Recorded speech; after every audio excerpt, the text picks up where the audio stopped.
right. Well, welcome everybody to the Sunday live stream. We missed last week. I apologize. Um, I don't know really what happened. I was around.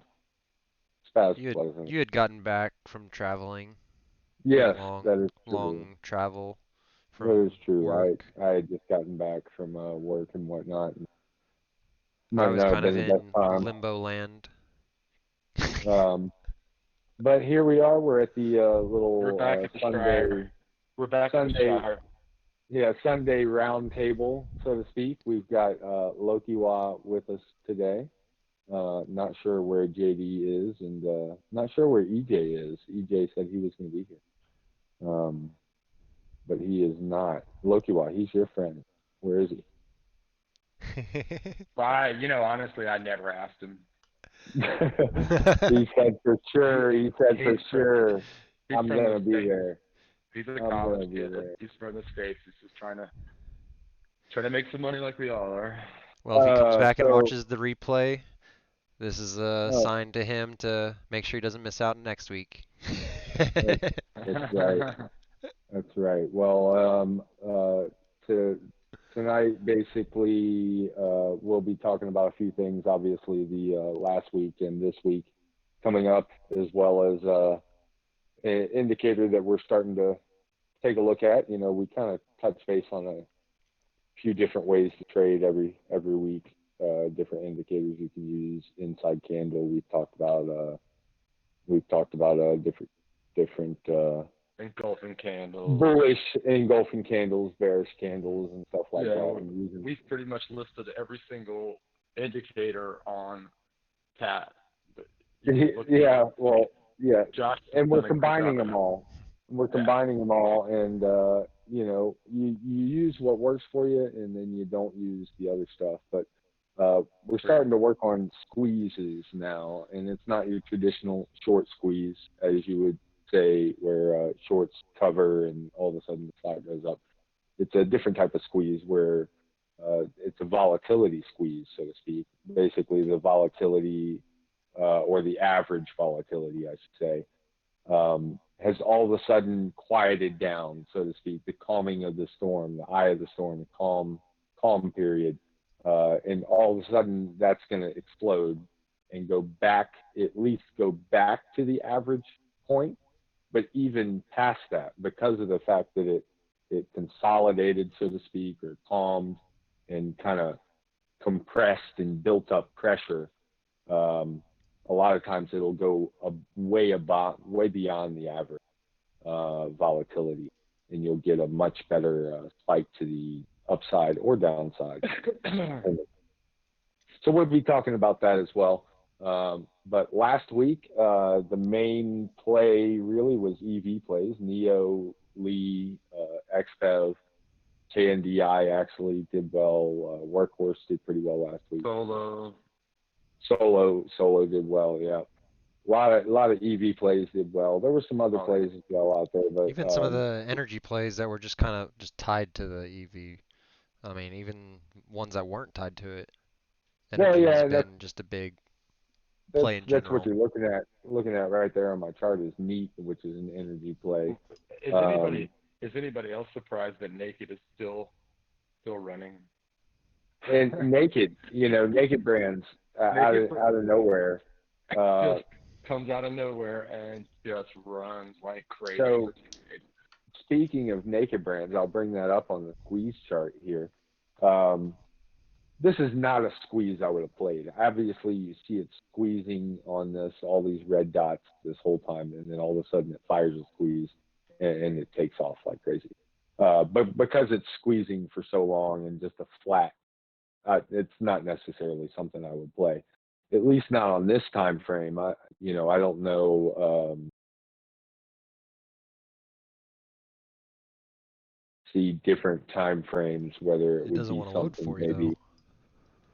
No, What's going on here? Thingiverswim does this on the weekends now. I don't understand it. no, I love it on mine. So I was talking to one of the customer support guys, as you know, Spaz, and they said that they do all of their work on the weekends. So I mean, that really makes they work. sense. Yeah. Of course. So on the 39-minute squeeze, it actually does squeeze, but it's a paid version of the squeeze, just so you know. It squeezes here. Zoom back out. So if you're using the TTM squeeze, basically the gist of it, if you don't know what it means, it's where the Bollinger Bands get inside the Keltner Bands, or Keltner channels, I guess is what they're called, which you can view manually. You don't have to actually have the squeeze indicator. So a good play on naked actually would have been this squeeze right here. You see where the green dots all of a sudden turn black. That's a low compression squeeze. And if you see, it's kind of hard. What am I at? 39 minutes? Let me go to my full chart. It doesn't show it on the full chart. 39 minutes? Yeah. So it doesn't show that squeeze on the full chart. But if you look at the Bollinger Band, which are my gray bands here, the gray outside channels, and then the Keltner bands or Keltner channels are the peach colored orangish channels, you'll see how it's the Bollinger Band squeezes towards the Keltner right here. And that's the indication that TTM squeeze is picking up, is when you'll see actually it squeezes here. There's two red dots. That's a squeeze. You'll actually see those Bollinger Bands, the gray ones, go inside of those orange Keltner channels. And that's when it's squeezing. So what you're seeing here is actually a low compression squeeze, which is not picked up by the TTM squeeze indicator. I do have what you saw a minute ago, the Squeeze Pro indicator, which picks up that squeeze. It's these black dots, so it picks up that squeeze. That would have been a great squeeze to play, just because it's uptrend, currently uptrending, and it's squeezing, and Lost you connection get to you for some reason. the resulting uptrend afterwards. You can't see my video? Now it froze So- and then went to the spinning for me. So what you're saying essentially is your teal, or your actually a pink color with the purple dots, and then your teal color with, or is that like a color? So you're looking down here, Aqua right, green. Pettis? You see where my mouse is? Yeah, I see that. I saw the blacks, but then they went to green. So Yeah, okay. So basically, let me go back to the regular TTM squeeze, because this is what you're going to see if you load it up on Thinkorswim, the TTM squeeze meter. I'm going to go back to Neat, because it actually has a squeeze that you can use. So this is, again, the 39-minute time frame. It's important. There's certain time frames that work really well for a squeeze. You can use it on any time frame, but the 39-minute, 78-minute, 195-minute time frames work really well for a squeeze, because they fit the exact amount of bars in a day, so that the calculations are correct for the squeeze itself. But that's a longer time frame, so you're going to have to realize you're not going to pick up every play or anything like that. But the plays that you're looking for, so this is Neat, N-E-T-E. It was a play, energy play, like Spaz was talking about, not just the EV plays, but the energy plays kind of ran a little bit last week. And so you'll see it squeeze. When it goes red on this squeeze indicator, those little dots, I'm not talking about the bars where it's teal and blue and yellow and red. I'm talking about the actual dots in the middle, in that middle line. I see. When those are red, that means it's squeezing. And then when it goes to green, that means that squeeze has fired. Okay? So you don't know how big of a squeeze it is without looking at the Bollinger Band.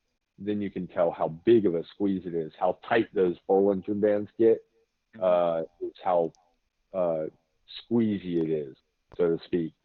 Um, but when So it fires, that means it's going to go either to the upside or the downside. You really don't know. And that's what this momentum bar below that is, Pettis. You see the momentum, this pink one.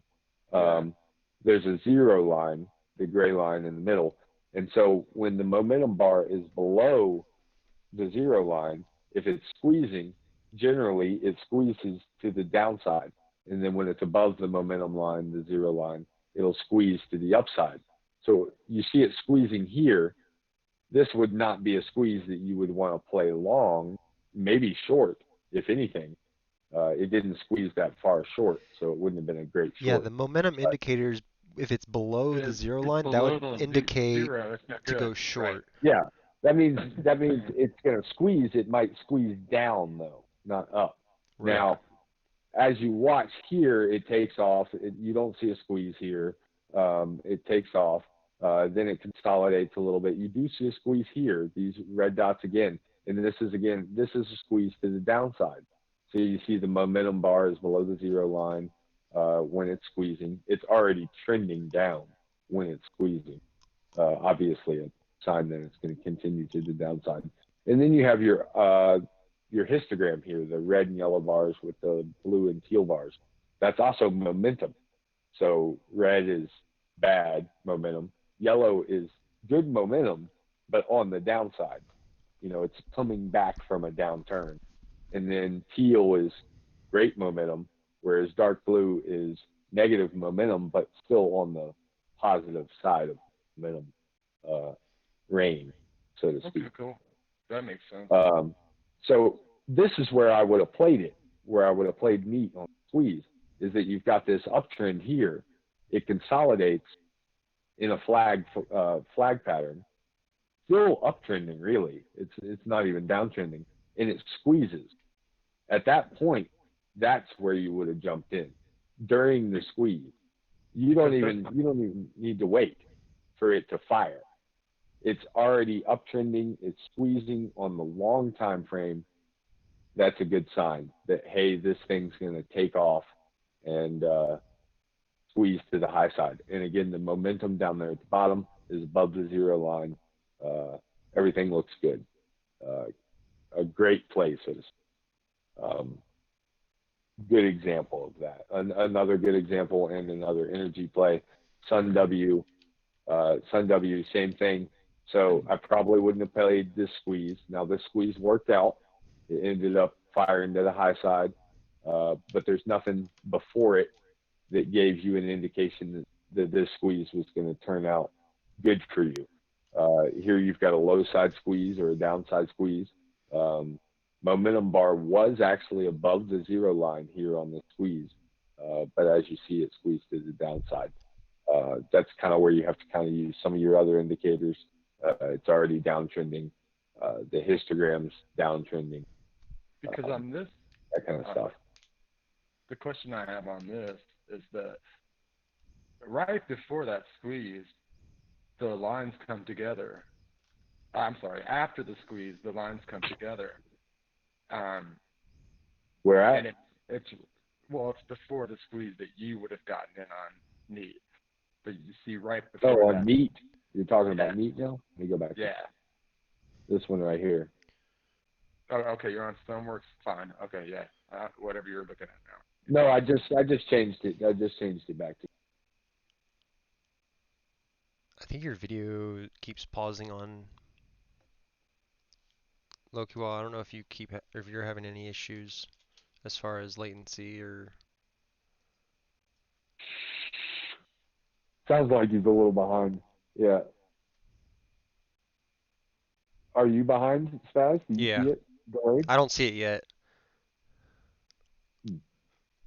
All right. Well. Now it's back. I saw you disconnect. Yeah, I just reset it, but so that's on neat, the one you were talking about. This one that I would have entered is what you're asking about. Yeah. Okay. So where you would have entered, see those red bars before that were obviously you would not have entered because of squeezing down, but there was a squeeze up. You're talking about on Thursday? Yeah. You talking about this? Yeah. Wait, no. Where's your arrow? No.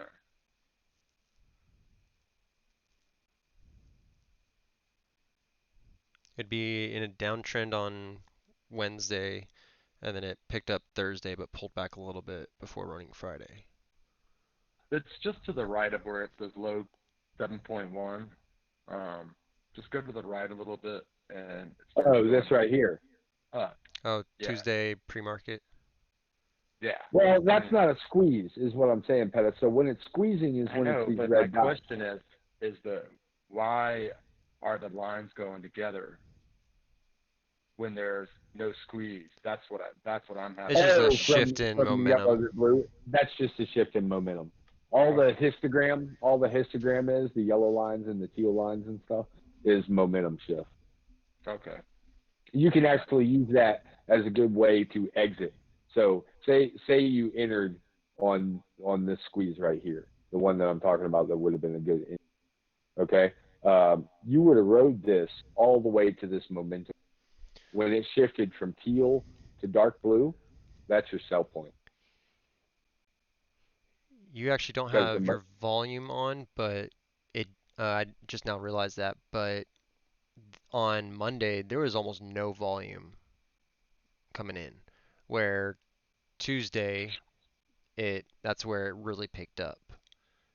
And so that's really where the shift in momentum happens, is because that drastic change as well. Mm-hmm. Those buyers just coming in.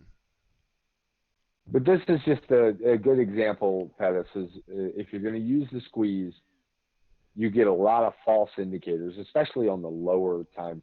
This is a longer time frame, 39. But on the lower time frames, you get a lot of false signals. So if you're going to use it on the lower time frame, which I do, I use it on 1, 3, 5, and 15 minutes during the intraday period. You're just going to want to use other indicators to really tell you what's going on with the stock, to give you that.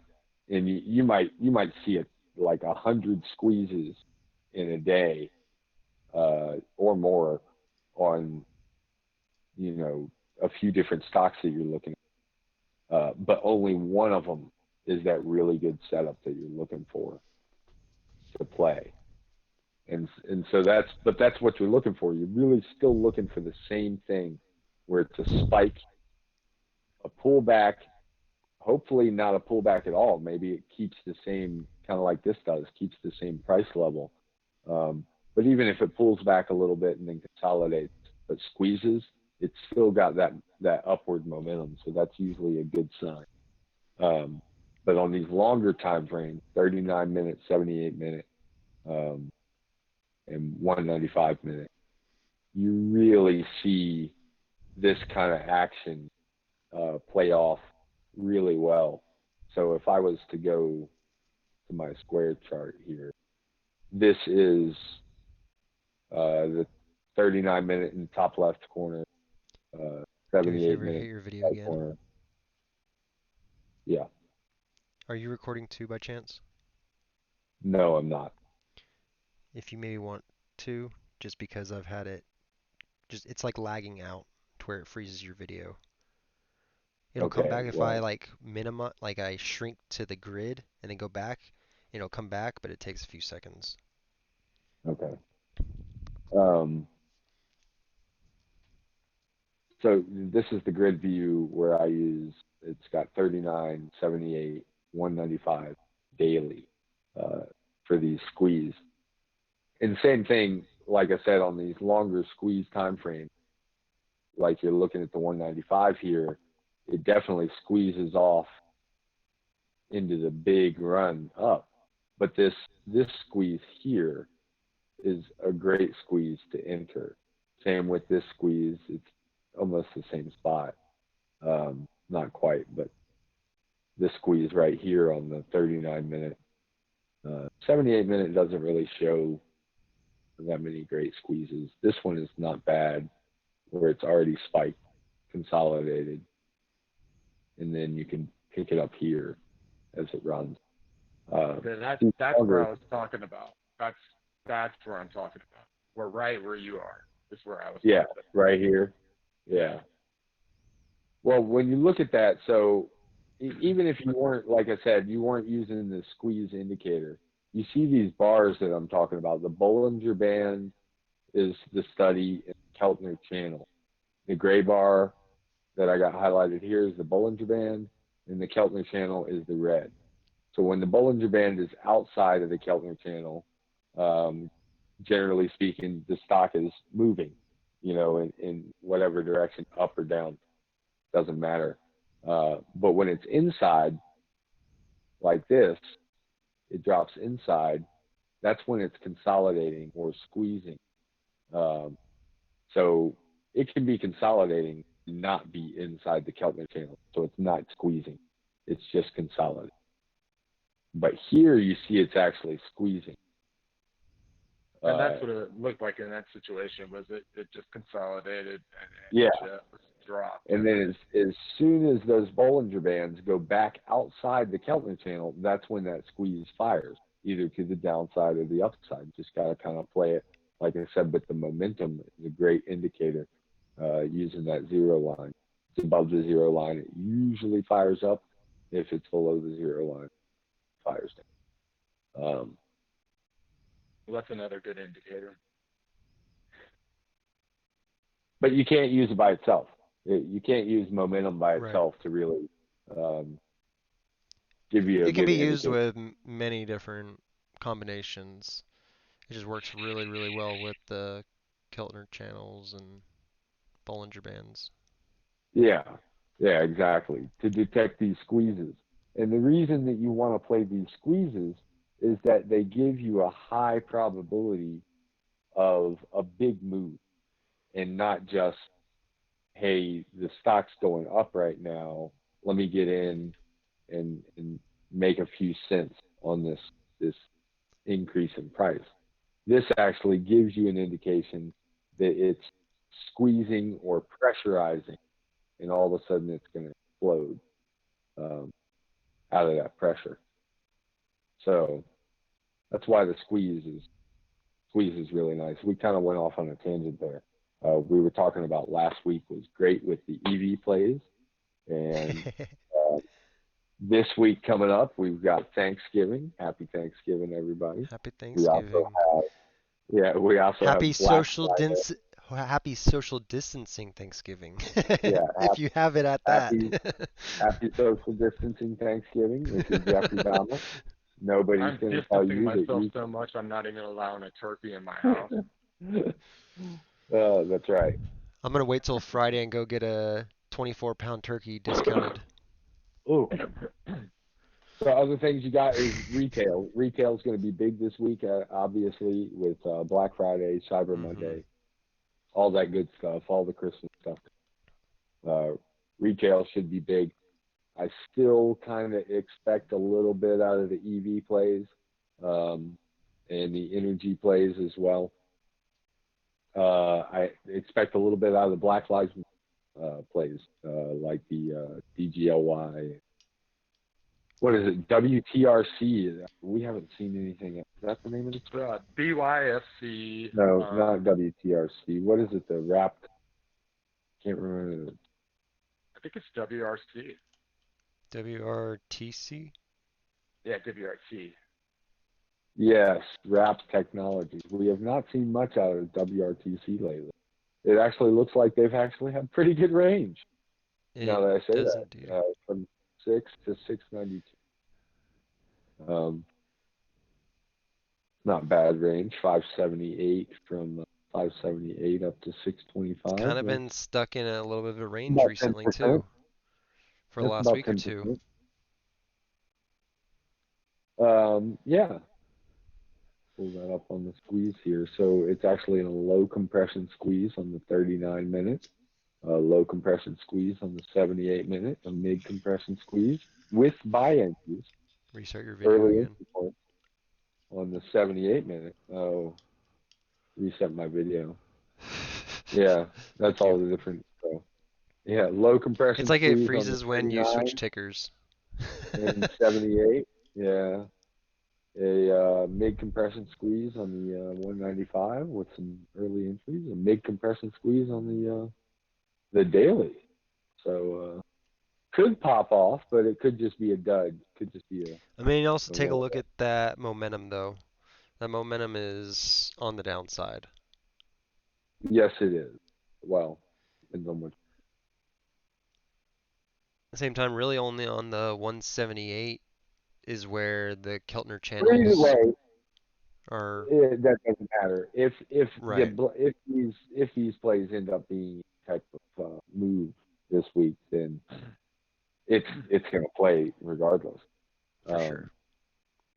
Yeah. Again, those are just indicators that help you determine what it's going to do. Yes, indeedy. So I did not make. Oh wait, I did make a trade last week. Sorry.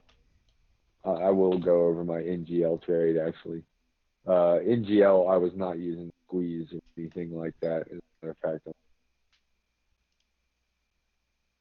15 days, probably long enough. Yes, 15 days. So NGL was a swing for me. I could have played it a lot better than I did. I will say that. So it was a dividend play. That's the main reason I used it. I used our handy dandy stock bot in the channel and ran the dividends command, and it showed me a 27% yield on a ex-dividend date the following day, if I'm not mistaken. It gives you the ex-dividend date for the next day. Type it in. Well, I guess that depends on what you type it in. It's in the evening when you type it in. It's for the next day. So I thought, hey, that's a pretty good play, and I did some calculations on some money, and I was like, man, it's 10 cents a share that I'm making on dividends. Let me just play that just for the dividend. And then I started looking at the chart.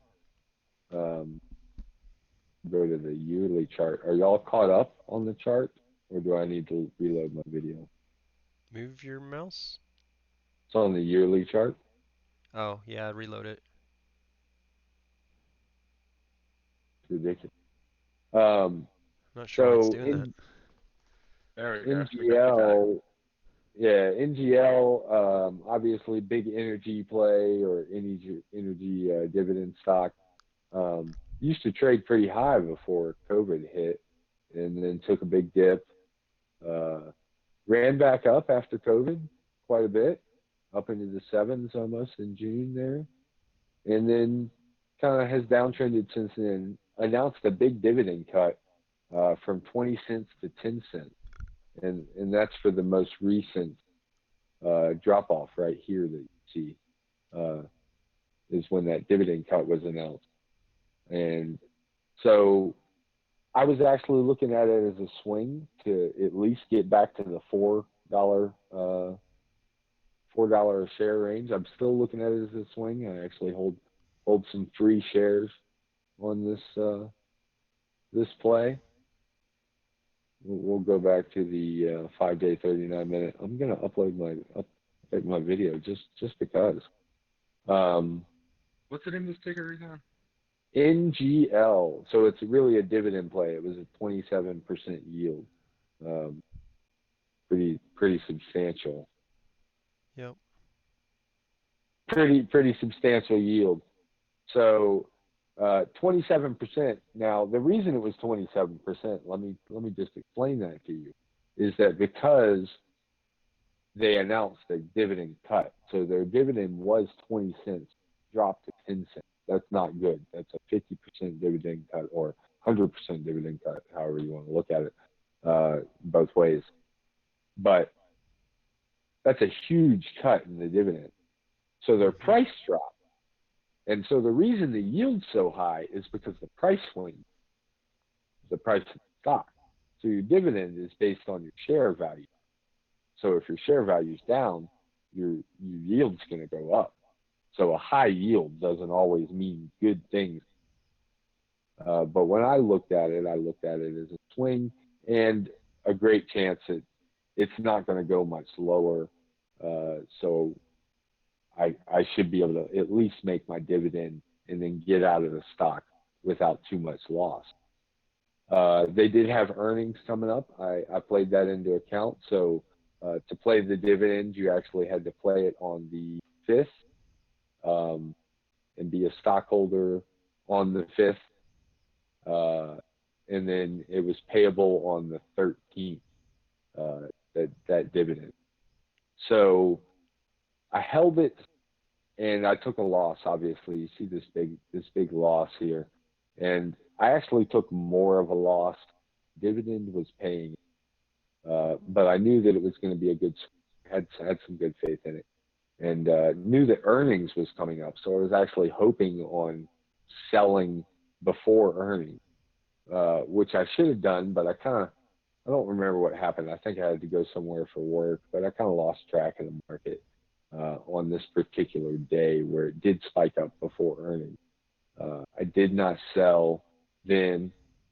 Earnings hit. I should have sold the day after earnings. It hit 297, which was that was 10%. 297 is 10% of my entry. That's generally where I would want to cut my shares. So that would have been perfect. It would have been the perfect play if I had gotten out at 297 there on my dividend play, because I would have made the dividend, made a nice 10% gain, locked in my free shares, or just taken the profit, whatever.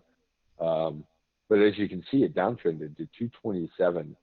I really wasn't concerned with my losses at this point. I knew it was going to swing back up. I did not know that it would swing back up this rapidly. So the payout date on that dividend was the 13th. Why it all of a sudden reversed after the payout, don't really know. I was planning on holding it. I'm now holding free shares because, as you see this spike right here, I actually sold into that spike at 297, my 10% gain. Locked in my free shares. I'm now sitting on, I think, 421 free shares at NGL. Plan on it, at least holding it to $4, thinking those free shares. And if it drops low again, I'm probably going to ride another spike up and lock in some free shares, even though the dividend's there. But that was my play. I'm actually looking at a lot of dividend plays for kind of the same reason. I think the best play would just to have been get in for the dividend and get out without any losses right here once it downtrended, as people sold off they locked in the dividend. So all these people were selling off those shares because they all locked in the dividend at this point. So they're selling off those shares. It obviously spikes back up, lucky for that, so to speak. It wouldn't have mattered. It would have rebounded a little bit. Yeah, that was my one trade. I didn't really make any other trades. Wasn't really looking to trade anything else. Still kind of ironing out the different indicators and stuff that I want to use for trading. I really think that these the squeeze indicators are going to work out really well. I still like the other ones that I've talked about. The inside candle is great for people not affected by the pattern day trader rule. If you're a scalper, the inside candle is your best friend. I would be trading that all day. Unfortunately, I'm affected by PDT, so I got to play for the bigger reward. So I'm thinking this squeeze indicator is really going to pay off. I have played one of them already. It was a while back, but right when I first started using it. And it played out well. So, and it's played out well when I've looked at it. It's just a matter of using the momentum indicator to kind of get a good idea on which way the squeeze is running.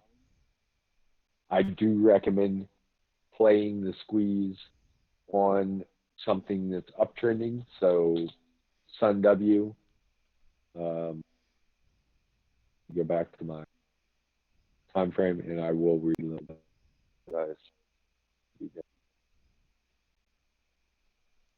It hasn't been doing it as often. Yeah, so Sun W, this is another great job or great example. Like I said, the squeeze here at the beginning, it does go up. That's not where I would have played it. Um, this squeeze here, I wouldn't have played it here as either, just because it's on the downtrend. The momentum was on the downtrend. It Everything else was not lining up very well.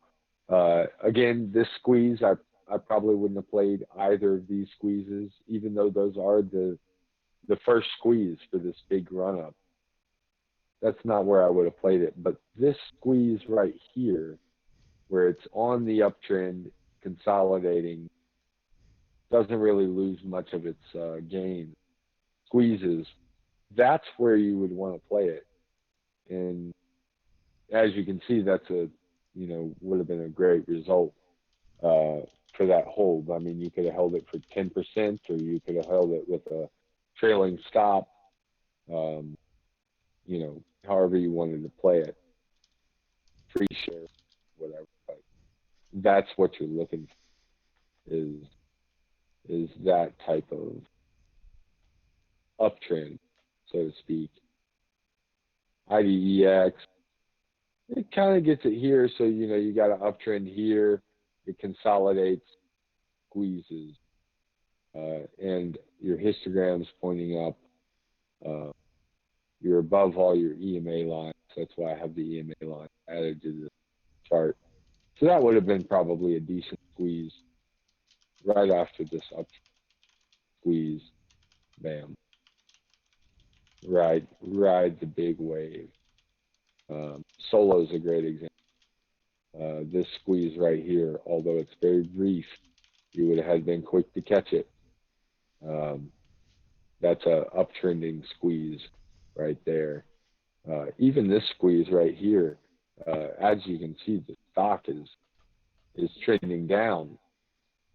And oops, sorry, I was going to zoom in there, but so the stock's trending down pretty massively as it squeezes here. So you wouldn't expect to play that. But if you look at your momentum, right at the end of the squeeze, the momentum is starting to trend way up. And so that's when you would have jumped into that squeeze, knowing that it's reversed off of this downtrend. But it was on the uptrend. So this downtrend is just a pullback or a correction, whatever it is. But that momentum indicator really gives you a good idea there. So next week, I haven't built my watch list yet. I haven't even looked at it. I had totally planned on going into this stream with a 39-minute, 78-minute, and 195-minute example to go into the day with tomorrow. But unfortunately, I didn't have time to do that for you. So You mean you didn't look at any of my tickers that I listed out that I had talked no, about? but what I will do, what I will promise to do, and this will just get you to hold on to the end, is while Spaz is talking, because I know he's going to talk for a long time. I'm going to build some scanners real quick to scan for those squeezes on not those time frames, because you can't do it. Thinkorswim's got a small flaw, so to speak, but at least on some time frames that we can look at to see if we can find squeezes that squeeze into Monday morning. So anyway, Spaz, I've talked long enough. I have scanners to build, as I just talked about. So go ahead and All right. Well, I did just set up a new Thinkorswim share to where if people like this new setup, they can go test it out, themselves. I did want to kind of cover that. You did kind of see similar setup on Goose's screen, but obviously this is just kind of more elaborate for actively trading. Um, I am still using the TTM squeeze. I'm using a colored MACD. I'm using the momentum indicator, still using the smooth CCI with a combination of CCI 5 and 40. This is one that we've covered a couple times in the past, giving kind of some entry and exit points with the highlights on there. Something I'm still kind of testing out in combination with the squeezes. Part of why I'm kind of keeping it on my chart. I do have the colored RSI as well as this almost like a trend indicator. It's called the scalp helper. So not a indicator that I'm quite familiar with yet.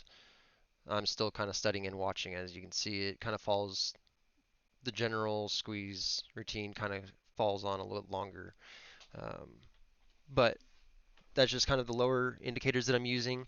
On the TTM squeeze, I do have that layered with the actual true range. Where the TTM squeeze, I recently was doing some research this weekend, found a little study to where I don't remember the gentleman's name, but he basically went in and found reversing the values of the TTM squeeze, specifically the NK and the NBB, basically flipping the two values between 1.5 and 2.0. It's not going to work on every chart setup, but there's been several instances. His prime example was Apple AAPL, where using the TTM squeeze, his profits were up 3 times.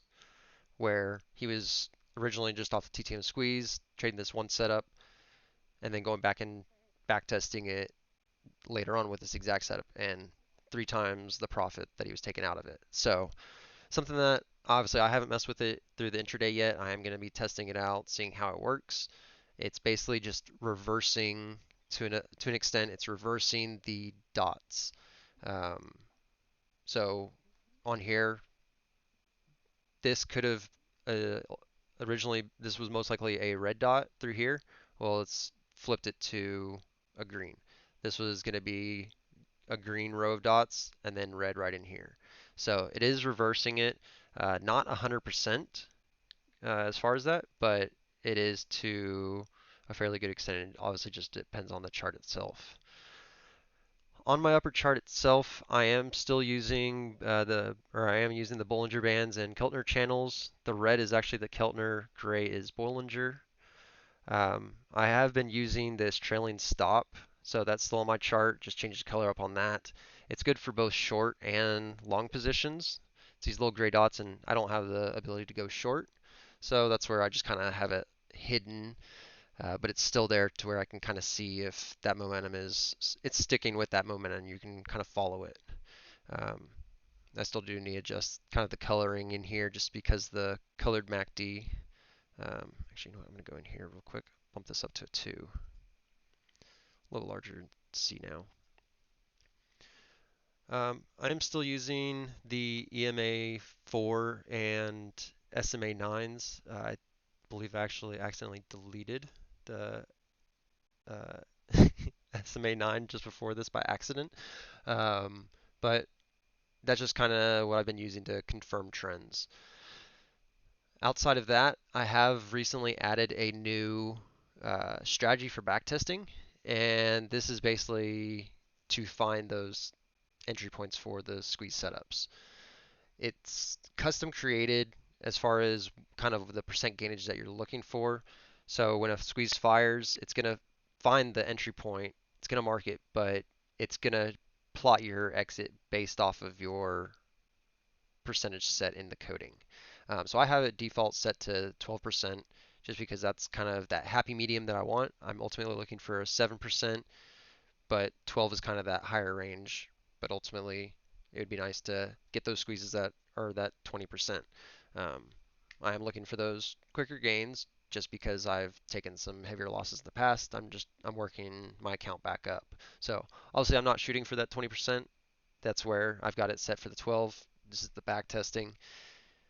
And so far it lines up pretty well with the TTM squeeze. Um, I've been going through several tickers this weekend, as you can see here on Sun W.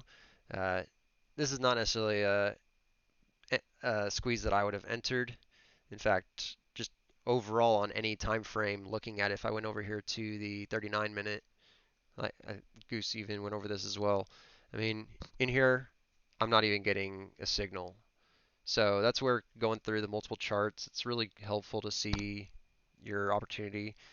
That's really Thursday would have been the best squeeze to kind of go in there and just watching those indicators, seeing where that momentum shift is.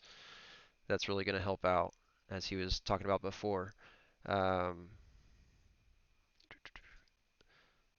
One that I traded this last week was CBAT. I traded this on Monday actually. Bought in on the dip into the market open. And sorry, give me one second. I just changed up my time frames here. Oops, wrong chart. I'll go to 39 minute. So I actually saw this run up in the pre-market. I've been playing a lot of what a lot of people call gapping crap, to where they're gapping up from the previous market close. Um, so they're going to pull back, whether it's if it's still running into the market open, it's going to pull back, fill in whatever gap. Now this one just happens to be where it played out perfectly into the pre-market, into the open, and it reversed. I actually sold out right in here at the pullback once it started to go up a little bit. Just kind of had a little hesitation on it. Didn't see, felt like the momentum was shifting, and it definitely was, as you can see here on the momentum, but it did pick back up. I was happy. I did take a nice, I think it was a good 10% profit on that one. Maybe a little bit more than that. But this is one that I could have continued on through the day. I had a feeling that the momentum was going to pick up because this was, I think, actually one that had run uh, since Friday. Where are my dates here? There we go. Yeah, so this was previously trending off the earnings, sorry, the earnings was Monday. So I mean, you can see it was running up into that earnings. So I did obviously saw the chat room talking about it on Friday. I didn't touch it just because it was already up. I think by the time I did look at it, it was already starting to pull back a little bit back in here and towards the end of the day. So I actually think I was talking about taking an entry in the after hours, but I don't have the 4 a.m. ability. I don't use my Webull. I don't have it funded anymore. I strictly do TDA, and that's where I just don't do overnights. Granted, the earnings was here on Monday. I didn't. I don't trust holding it. Um, Going into the earnings, you never know. So many times that I've seen a play just pull back and it doesn't play out how you hope. Now that's where I've been studying and learning the squeeze a lot more, and this has really gotten me extremely excited for the future of my trading. I've been doing some swing trading. Granted, this is a form of swing trading. Um, this is just the form of strategy that really has gotten me excited to where really have a full grasp from A to Z. Obviously, there's always things that get added onto it that can add more knowledge to it, but just from different readings, things I've researched online, videos I've watched, talking with Goose, this is this is just an amazing setup. And like he said, going through and having the right scanner, he's going through building a scanner right now. The scanners are really what help. I actually went through my previous holdings watch list and was finding several plays uh, with potential for the week. Um, Give me 1 second. I'm actually pulling up that list real quick. Do apologize. Um, one of the one of my biggest ones that I was looking at for this week, uh, UAVS. It's not my number one play for this week, but it's had some great runs recently. It's been playing off the Amazon, firing their entire drone staff. I don't know if there was specifically news uh, relating to UAVS on that. But I know once that Amazon news dropped with UAVS being related to Amazon and being the supplier for once everything goes into effect, if it hasn't already, that's going to be potentially a big asset for them. So uh, it kind of does look like it's having a nice momentum shift here to where it's going into a low compression zone to where it's going to have that accelerated momentum again. If you're looking right down in here, let me change this. I do like to use the left axis. If you do use Thinkorswim and not aware of that, you can right click on any study and actually use left axis, but you can only have one indicator per cell shown on the left. Um, but so like right now, this is on the 39 minute. It's still showing it above zero, and you can see it's already come back up. So this is actually a great play that I'm going to be kind of watching to see and watch for that momentum to really start picking up, see if the volume comes in. And it's a lower price. It doesn't have the greatest range on it. I think its range is up to, actually, I think it's not much higher than that. I think it's nearly $4 or something like that. Um, 317 on the 170. Let me go to the 6-month view quick. Yeah, nearly $4 on that. So you can see right there on the 6-month, there's not even any squeeze indicators on my back test coming in. But that's where, obviously, you can see the momentum has been down, but it keeps pulling up. But it's in that solid downtrend. So that's where you want to kind of find that bottom and just almost be scalping it at that point. Granted, those are multi-day swings that you could have done on there up till now. Um, Granted, that would have been a nice opportunity if you had caught in off the Amazon news. I think it was actually Tuesday or Wednesday last week, if I'm not mistaken. So um, they did have a nice little dip just before then. But another one that I was looking at was GPRN Groupon. This is one that just or GRPN. I always get that backwards. This is one that just obviously it runs its waves. It's kind of in its zone right now. This is the 6-month view. Let me show you as far as the 39 minute. This is where that range, it's just kind of been sitting there. Watching that momentum, it's still up. So that's one that I'm going to kind of watch and see. It's a little bit of a higher price stock, so I wouldn't be trading as many shares on this, but I would still put my range probably, or my limit to buy just probably outside of the Kelton channel range, uh, just so that if it does pick up, still have a fairly decent low entry.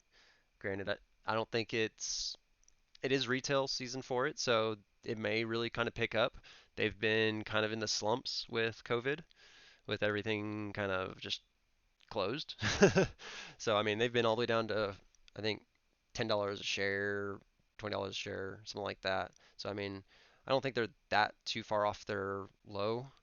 Um, Actually, I was on that 6-month. Let me go back to that.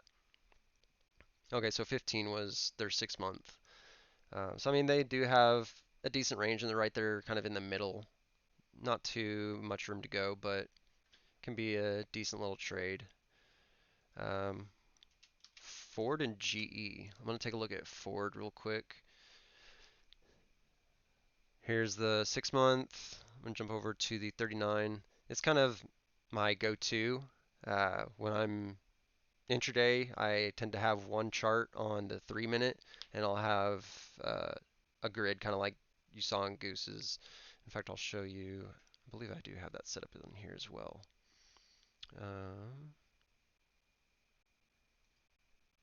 Yeah, so I do have a similar grid.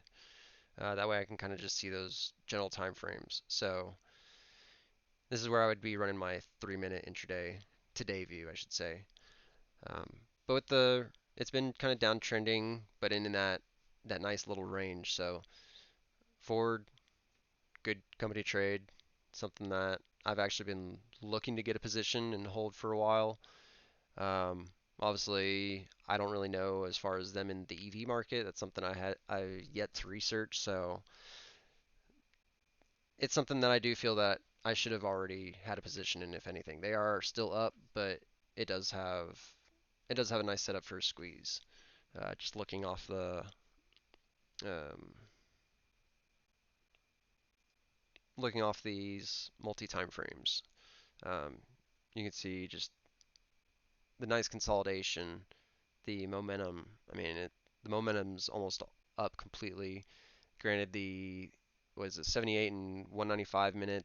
The momentum is down, but it is shifting upward. So that is one that you kind of have to be careful. Have a have your stop where you're comfortable, and just in case it decides to continue that trend down. I mean, it's been moving with the EV plays.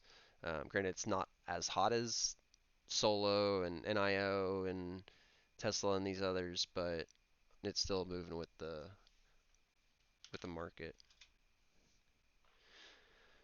GE has been one that's just kind of been on my radar for a while. Back when what was it, 3, 4 months ago? Oh, yeah, not even that long ago. Back September, down in the $5. So I mean, it's $6 almost. Sorry, it's come up quite a bit for it. It was struggling real hard early on in the pandemic. I actually was trading this back in 2016 as a long position. Never really made big waves. Um, but then again, I didn't know how I was trading the longs back then. I didn't have the greatest average. I was kind of just stuck in that median. I would have been honestly needing to day trade it till it got back down to a low to where I could have held nicely. But it's kind of I always feel like it's always just been in this $5 to $10 range. Granted, it's been getting more news. Um, I haven't been paying attention to reading the articles, but I have been seeing it being popped up and tied with other tickers. So it could be just sympathy play, but regardless, it's got the momentum. It's continuing to uptrend. So that's one that, again, it may be more of a scalp, but it is setting up for a nice squeeze. So I do like the fact that the last 2 days especially, it's been kind of in that consolidation, just sticking to that range, uh, right around 960 to 980 really. So that's another one that's kind of on my list.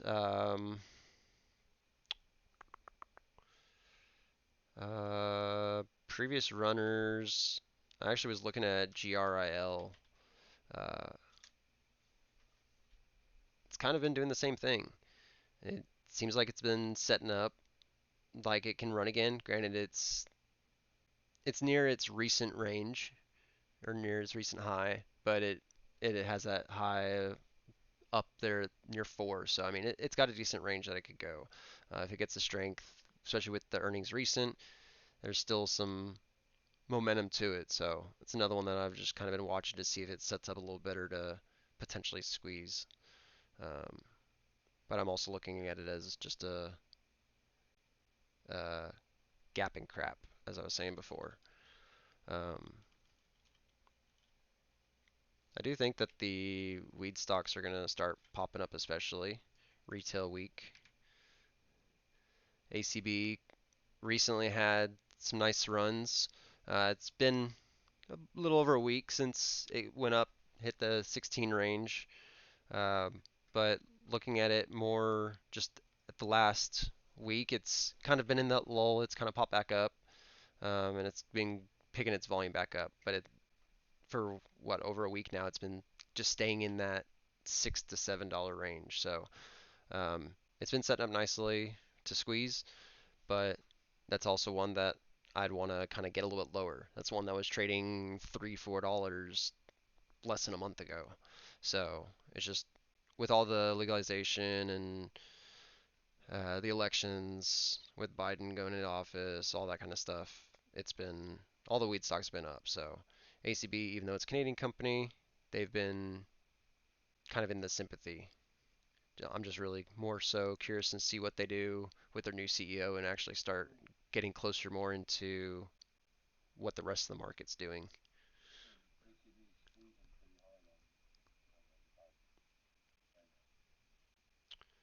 Uh,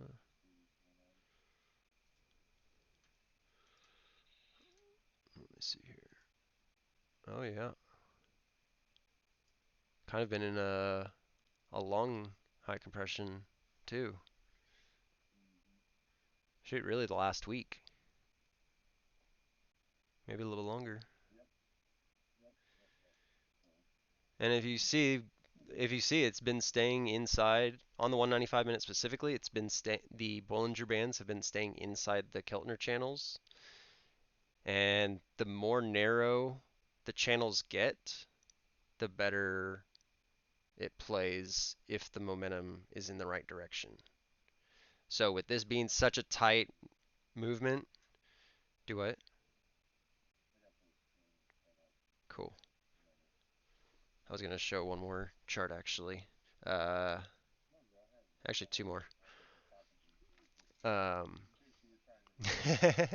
no, but yeah, that's really what I've been ultimately looking for, and I'm glad you actually said that because I did not notice that.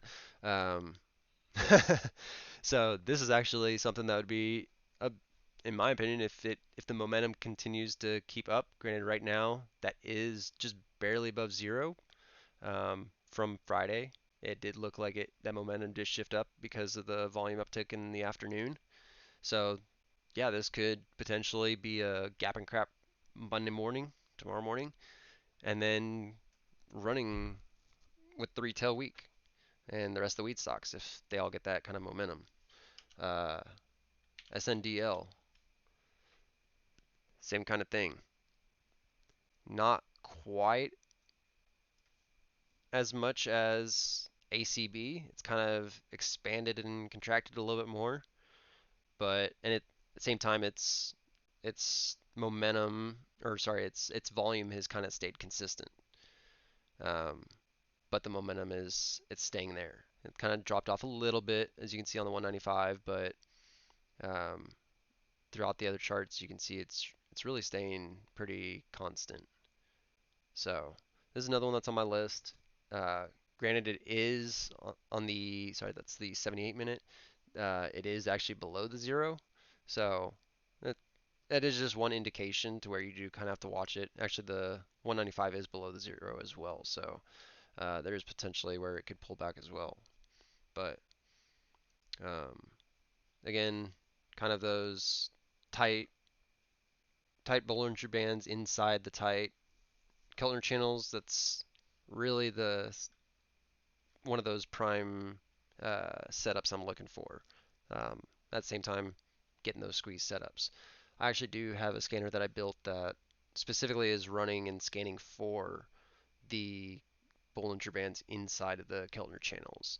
I do have a couple other uh, studies and value indications in there as well. So it's specifically searching. It's not just searching all tickers. It's specifically searching my range. But it's been finding some good tickers. I'll be sharing that once I kind of test it out a little bit more this week, um, just to kind of have that starting point. One other ticker I did want to mention was FRSX. This is another one that came up on actually one of my scanners. This is already, speaking of the Keltner and Bollinger Bands, this is already outside of uh, the Keltner channels as far as Bollinger, but it's been it's set up, and I kind of want to watch it for a slight pullback to continue on. Where I think it would still continue um, because it is getting a nice squeeze set up, but this one is already in its momentum move. So um, really, you would have been probably wanting to get in on the squeeze kind of before it had started, really. Um, Probably down here in the pre-market. I mean, you had that. I think you actually had an inside candle. I guess it was actually Thursday afternoon. Um, Granted, this is on the 195, but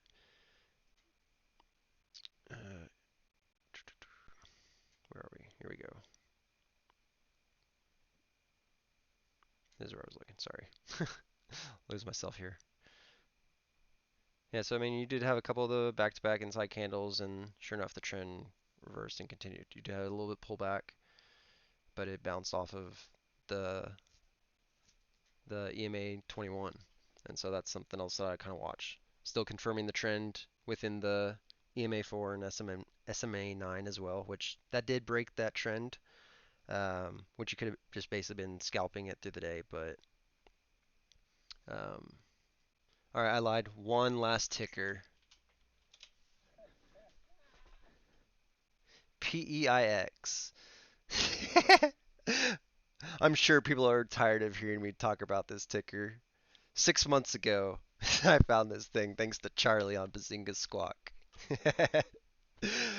Bought it on this thing at $1.44, and it's setting up beautifully to squeeze. So it's on my watch list. I'm watching it this week. I'm gonna see what it does. I may take a position. I haven't traded it since I exited it,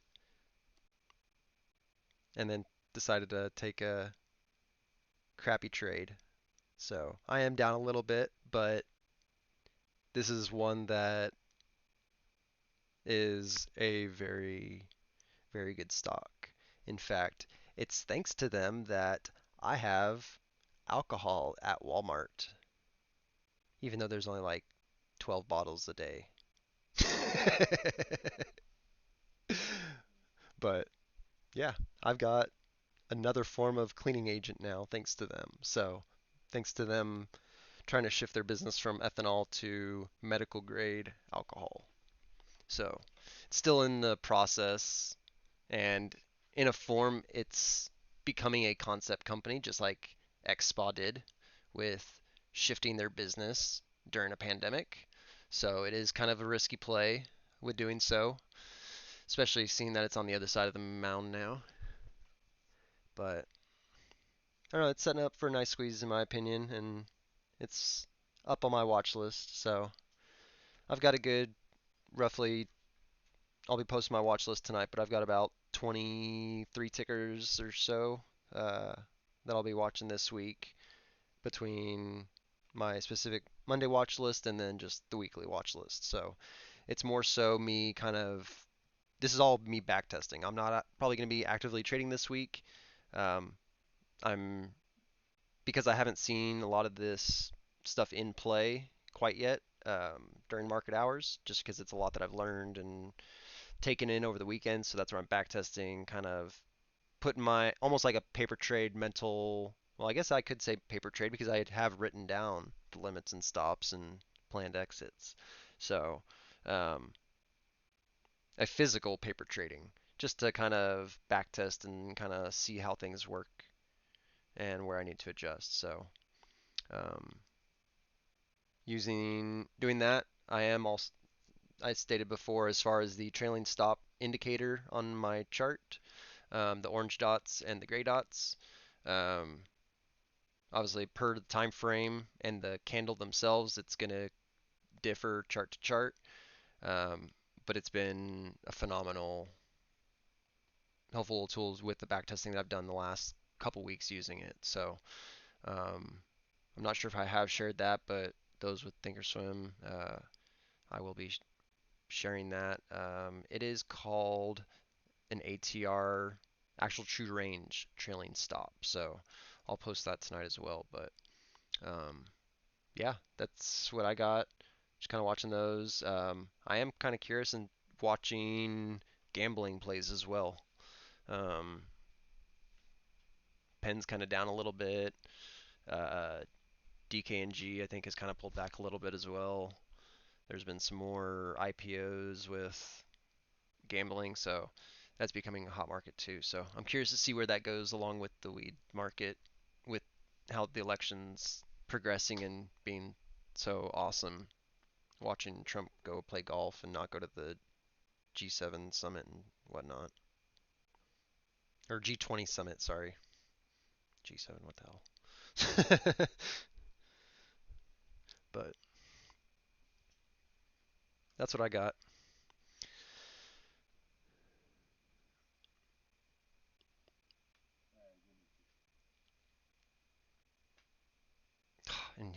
over here rushing me.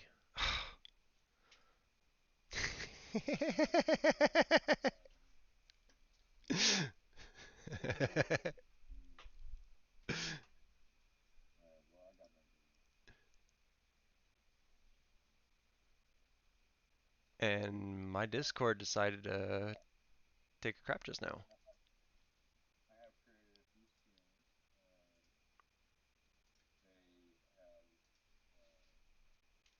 Over them in just a second. I've also created my Monday watch list, just basically briefly off of some movers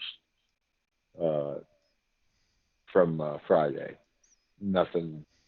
Reset your video, please. Reset my video.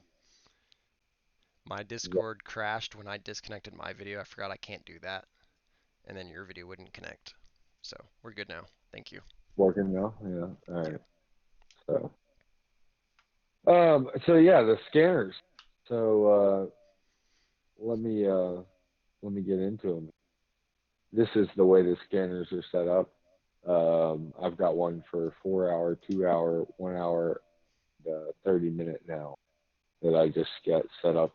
Basically with these same moving average scans, except that I change them based on the time frame. So if it's 4 hour or 2 hour, the squeeze in all those moving averages, except for the 2 dailies, are kept,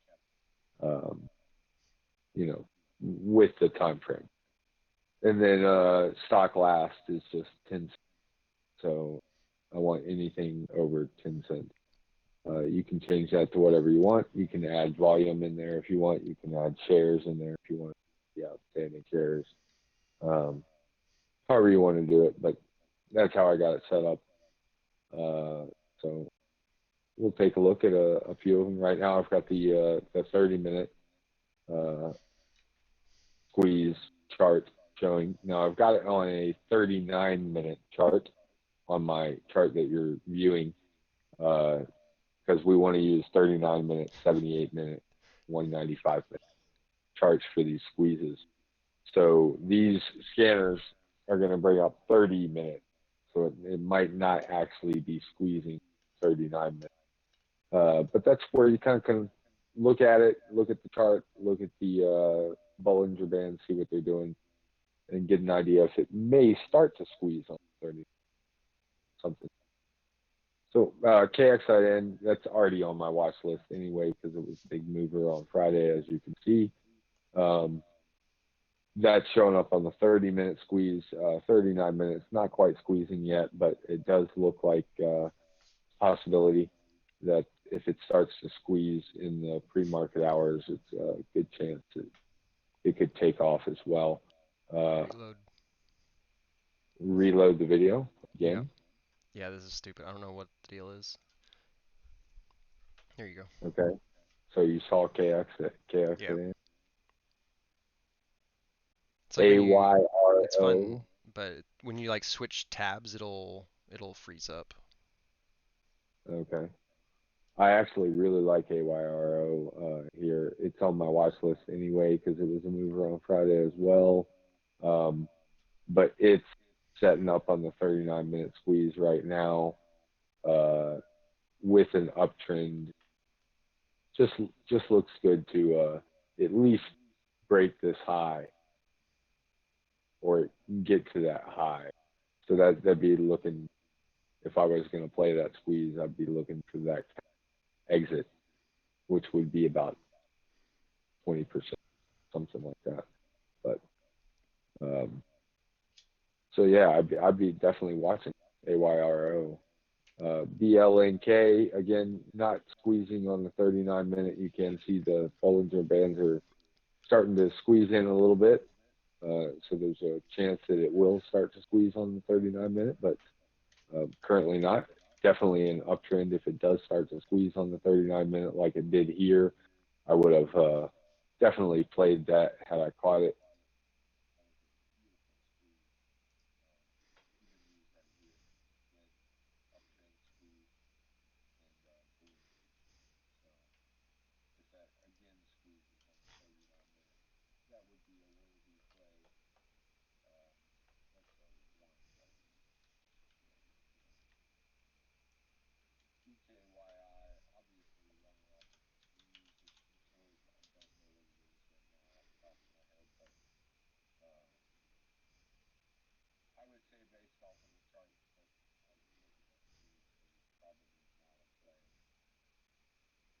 It's a reverse split.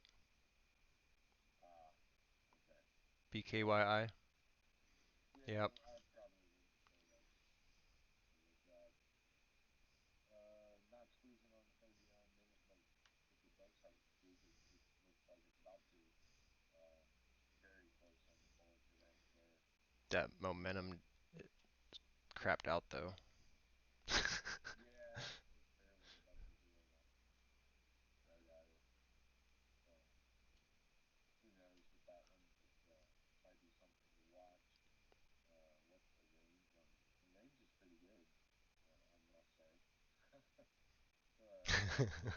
It's an OTC, in my opinion, but the range is pretty solid on that.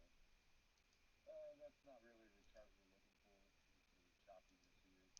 Definitely squeezing on the 39 minute, um, but not really the chart that you're looking for, in my opinion. I don't like the bar 30 chart on the squeezes.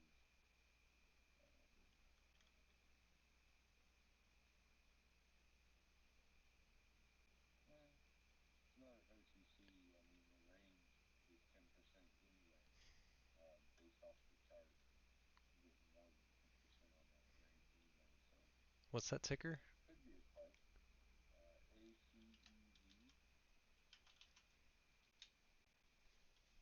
not a lot of volume, Mm-mm. OTC, so still that might be something I would want to watch as well. I mean its Uh, daily average of another 44,000 it was OTC, down a little bit, but it's uptrending. yeah, another OTC. That's probably not something I would want to watch. You will notice on my watch list over here, if you can see it, I've got a 30-minute, 4 hour, or 1 hour, 30-minute, 1 hour, 2 hour, 4 hour, and 1 day squeeze column set up on my watch list as well. So any of these I can switch there and see where they're squeezing. Um, so a couple of plays there, I would say KSI Wing, AYIO, and BLNK. Those three, the top three, are all pretty solid. Um, Matter of fact, I'm going to add BLNK here to the watch list for Monday. So let's see. Like I said, I've got a 1 hour scan as well. Might have some of the same tickers, but definitely has a few other tickers as well. We're going to go quick over them. CIIC has been noticing that ticker a lot lately. Um, that's definitely something I would be watching based off that uptrend. The squeeze is a little long here. That's the longer the squeeze lasts, kind of the worse it is, so to speak. Um, from what I've read at least. So squeeze is a little long. If it continues to squeeze, I'd probably just stop watching. But From what I was I could see. reading, you typically want a squeeze that's 5 to 10 dots.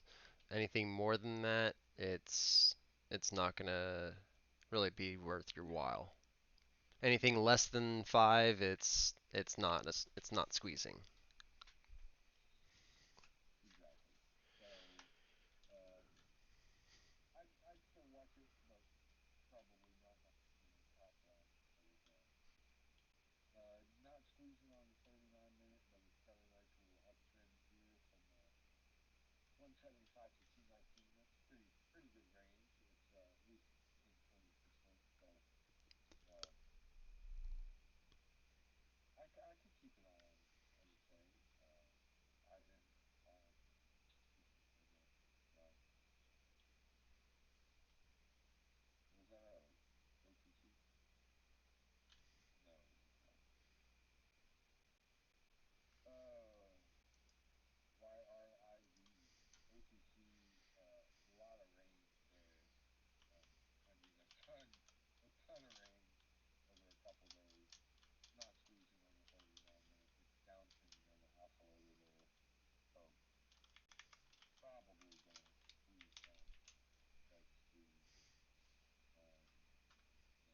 watch that. This goes with that CII company, CIIU. So I'd probably be watching that as well. Wow. Lots of range. Lots of range. Definitely worth the watch. I think it just froze for me when you switched.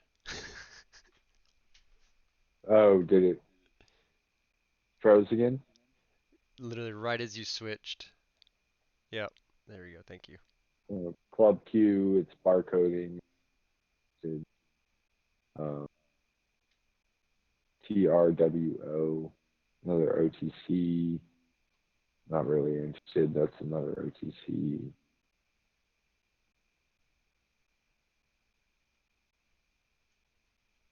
ACAN, another OTC. Not enough range. From 2 to 4. Squeeze into the downside. Probably not squeeze up. Uh, Trending up though. Could reverse. Might be something to watch. It could HT, just be in that consolidation HW. zone. Oh, I that's mean, too it's many. again those Too many bands though letters. are pretty. They're kind of getting tight, so watch for that squeeze. Just obviously watching where the momentum shifts, and with the volume being low on it on Friday, if it comes in, Yeah, definitely. Nope. as long as it doesn't just last in the No. morning like it did on Thursday. No. Definitely no. Definitely. That's a possibility right there. The Feng, FENG. That So one you, plays off of literally typos. so you've got a spike. You got some consolidation. You got a little squeeze. That squeeze fired and fired off a dud pretty much. So I wouldn't expect much out of this squeeze. What was the news on that thing? Just earnings. No, the earnings was earlier. Yeah, I guess it is. No other news. Well, sometimes Thinkorswim has the earnings and conference call incorrect. Even if Oh, it okay. happens, it doesn't update on the chart. So it could have been after hours or that Yeah, day where it spiked. yeah. I would still watch that. I'd still watch. I've added it to the list. I was reading an And article then not too long ago with FEA, EGY. Ooh, FENG where it's a ticker that gets traded because people typo on it.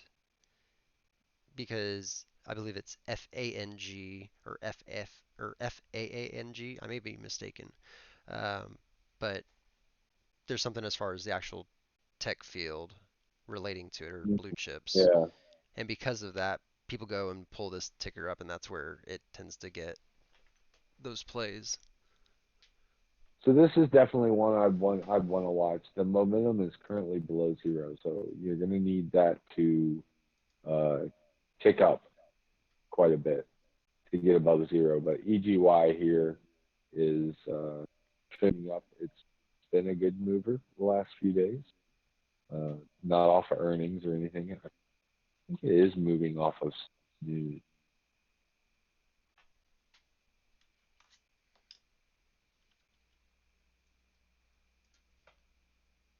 Yeah, it acquired Sassel Govern's SA 27.8% working interest Edamame Marin Block offshore Gabon or whatever for 44 million in cash. So it acquired something. It doesn't mean a lot to me. It's an energy company and it acquired something. Um, Whatever that means, but apparently it meant something. Either way, it's squeezing. Um, like I said, the momentum's currently down, so you're going to want that to trade, to change. But the true range is pretty damn good. I gotta say that's a good one. I like this. Worked out pretty good. Look at you with the quickness on making a scanner. Oh yeah. What were we just looking at? Which scanner? The 1 hour?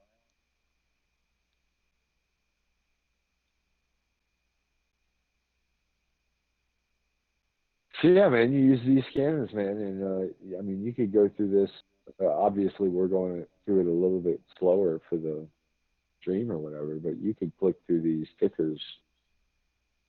Like all of these are crap. All right, that one's something to look at. We've already got that CIIC. So here it's squeezing on the 78 minute because we're on the 2 hour time frame now. So let's switch the chart time frame here to the 78 minute time. So yeah, here you go.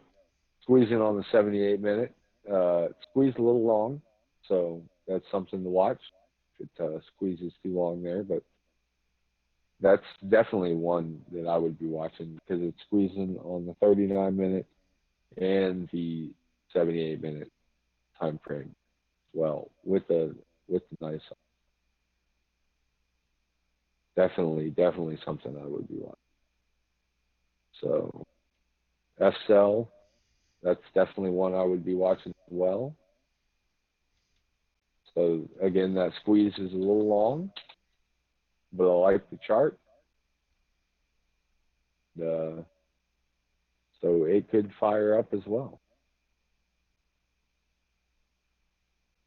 Yeah, you could go through all of these. That's another one. CLPT, that's been on the watch list a little bit for me. It's not actually squeezing on the 78 minute, squeezing on the 1 hour, but it's got a pretty good range, at least 10%, which is what I look for.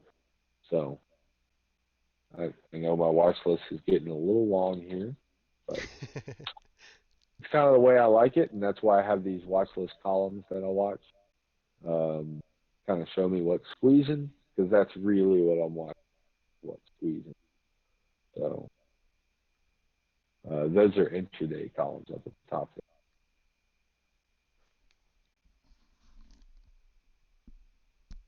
I like this all these uptrending charts coming off the scanner, working out pretty good.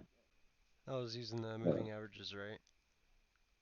Yep, I was using the moving averages and changing them. So the way my moving averages were originally set up, this was a day, that was a week, that was a week, that was a day, that was a day, which works great for the daily time. But when you change the time frame, obviously you can't use those same moving averages. They don't make sense. So you got to change them. So I changed the week ones to a day, and I changed the daily ones to whatever the time frame happens to be, 30 minutes, or 1 hour, 2 hours, or whatever. So worked out pretty well. So this one's not squeezing yet, but it's about to. Definitely about to squeeze on the 78 minute time frame. Got quite a bit of range, I gotta say, on these squeezes as well. Been moving good. What is that? NR. We're gonna add that to the list. That's been pumping up a lot lately too. Yep. It's got some good movement, not a ton of volume. Yeah. But yeah.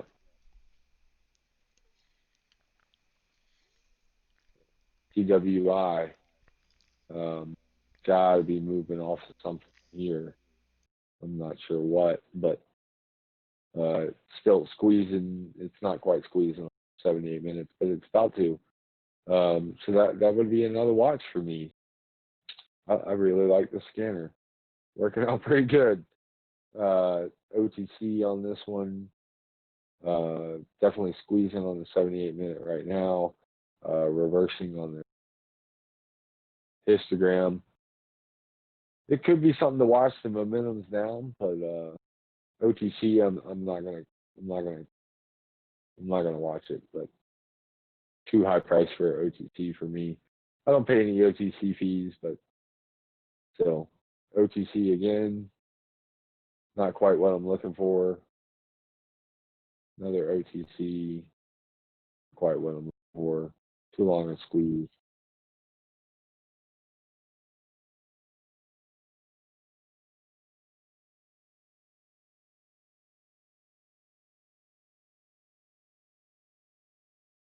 Oh yeah, yeah. I will take a look at that. Just a second.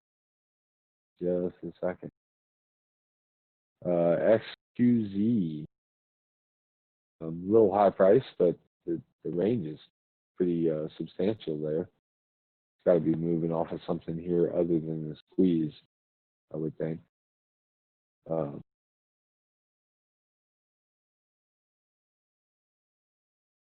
Good scanner though. Good scanner.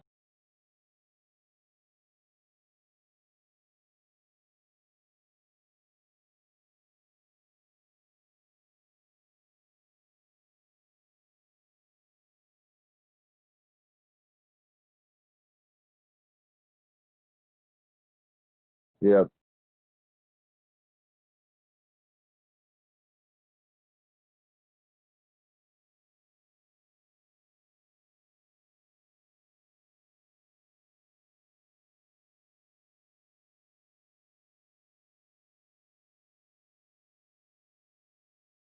Uh-huh.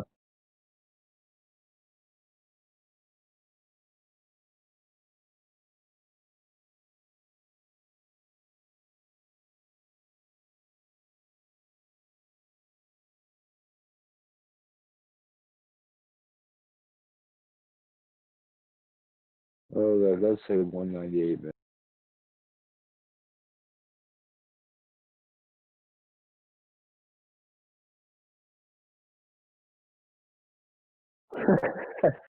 I got that. I had to have gotten that from me from you. It had to from you.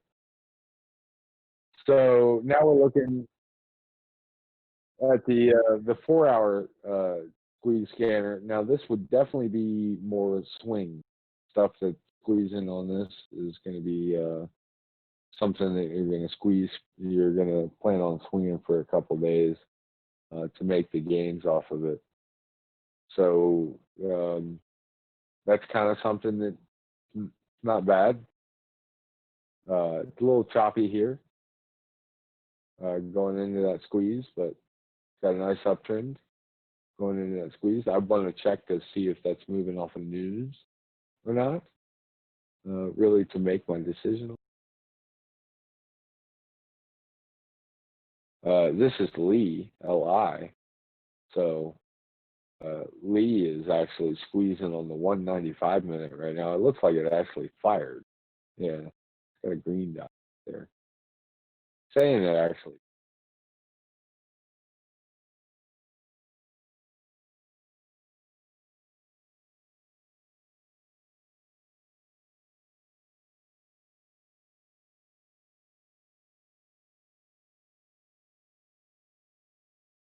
Add Neo. All the little Chinese EV manufacturers that seem to run buddy buddy with each other. Yeah. MNKD. It's not a bad looking chart on the 195 minute. Squeeze is a little long here, so I wouldn't expect it to do a substantial move there. Neo also squeezing. It looks like it just fired. Not much of a fire on the squeeze there, but it does look like it just fired on the 195 minute. ZOM. Looks like it's going to fire down. Momentum's up though. Might be something you'd want to watch. Had a heck of a week, a couple weeks back.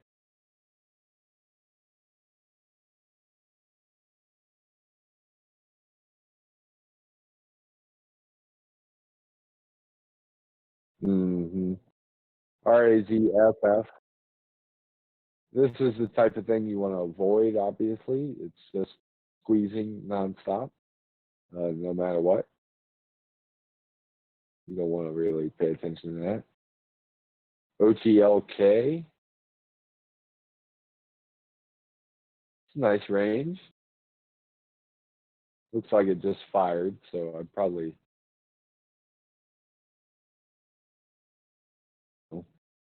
It's just fired, but.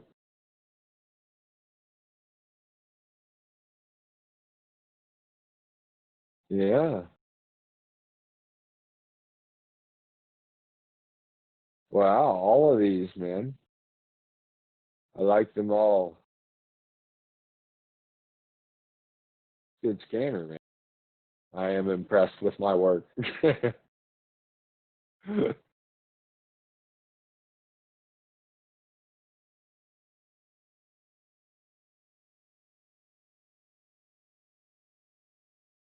Not quite squeezing here yet, but it's a heck of an uptrend. Looks like it's off of earnings.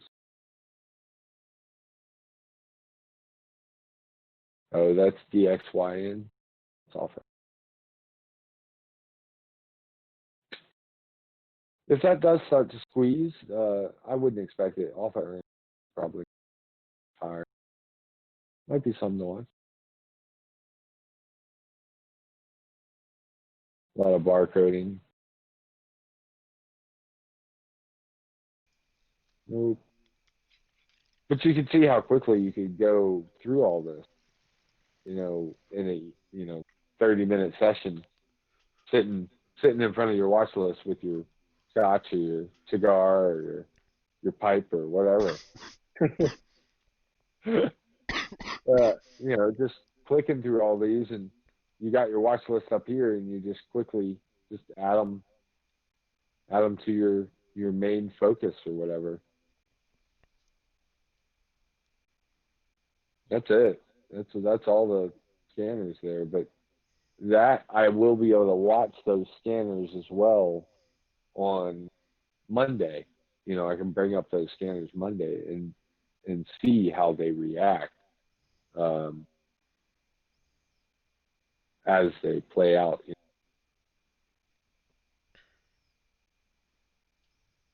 Oh, I like it. I like it a lot. Yeah, some great results. Yeah. I'm really. What was your dollar range on those? 10 cents. The max. No, okay. Nothing. Infinity. Gotcha. Really, on the squeeze, you really don't care about, especially longer term squeezes. The intraday squeeze, you probably want to keep your dollar range a good bit, but yeah, on I'm sure it'll depend trader to trader. Yeah, on the Based longer on term squeezes, you're really looking at either 10%. That's me. That's my lowest for me, is 10% gain, or I'm swinging longer term. It's a swing. It's a true swing. So it's either going to hit 10% and I'm going to lock in my free shares or do whatever I want with it, or I'm planning on swinging it much longer term than. So I really don't care if it's a $300 stock. If it's a $300 stock that goes to $400, that's 25% or whatever it is.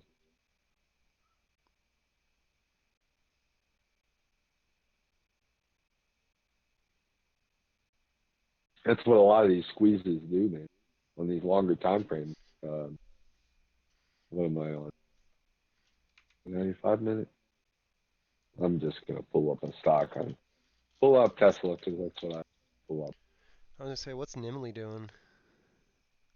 Oh, Nimley. I like Haven't Nimley. looked at them in a while. I know you do. Yeah, Nimley. We'll look at the main chart or the grid chart. So 39 minutes, 78 minutes. You bastard. All right, thank so you. 39 minutes, 78 minute, 195 minute daily. It's squeezing, squeezing, squeezing, and squeezing. Momentum's up on that one. Momentum looks like it's down. Momentum's definitely down. Momentum's up. So it's a little mixed match on the momentum there, but definitely on the squeeze based off of this, and you've got a reversal on the actual blue, yellow to blue histogram. You can't see it on the histogram. It's really, really small. You can actually see it if I highlight. A little blue there. A little blue there. Yeah, so it's reversing momentum. Good chance. Good chance that it squeezes up at least for 10, 20%. You're looking at where it's at 28 now. Even if it squeezes to the high of 34, that's 5-6 cents. That's 30% gain, 30% gain. Mm-hmm.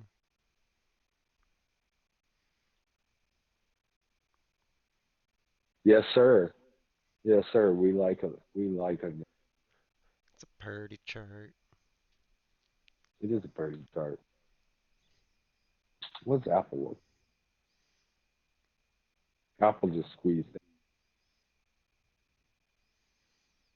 The stream said no Apple. No, sir. No Apple. I mean, the video froze on that. Bro. Peloton just came out squeeze. Yeah. Look at that squeeze right there. It's only a two dot squeeze, but Apple's been in a funk.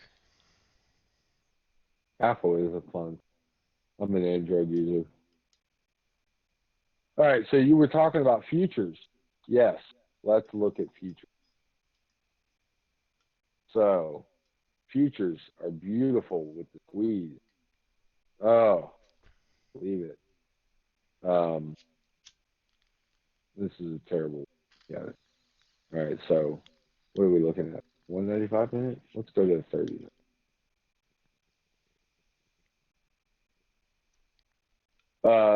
So you can look at the futures and look at the squeezes on this. In the futures, the way futures work, if you're not familiar with futures, is you're buying a contract, kind of like an option, kind of like Forex a little bit. Very risky, yeah, extremely risky. You can lose your ass to where you owe money. But you can also make a lot of money as long as you can predict the movement of the market. So this is the E-mini futures on the S&P 500 /ES on the charts if you want to look at it. And so basically a futures contract costs $500 for one contract. Now you can buy like a tenth of a contract or a 20th of a contract and spend less money if you'd like. But obviously your reward value would be less as well. So if you're looking at the futures, you see this over here, it's at 3610 or 3600 or whatever. That is its current value, I guess, if you want to call it that. But basically every point, so when it goes from 3600 to 3601, if you own a futures contract, it's $50. So if you own a short selling futures contract, so you own a contract to sell, then if it goes down a point, you make $50 for 1 point. All right. So as you can see on these squeezes, like this squeeze right here, now it wasn't on an uptrend. It's awful choppy. I wouldn't have played this squeeze. Not saying play this squeeze. But when it comes out of the squeeze right here, it comes out on the upside on the momentum. The momentum is actually below the zero line when it comes out of the squeeze. Definitely wouldn't have played it. But for instance, in this case, it went from 35.61 all the way up to 35.77. So that's 15, 16 points. At $50 each point on that squeeze that you could have profited off of. Let me look at am I on the 39 minutes?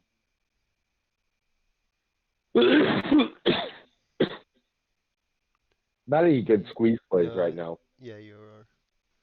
Yeah, it's very choppy. So all of this squeeze, I wouldn't have played this. I wouldn't have.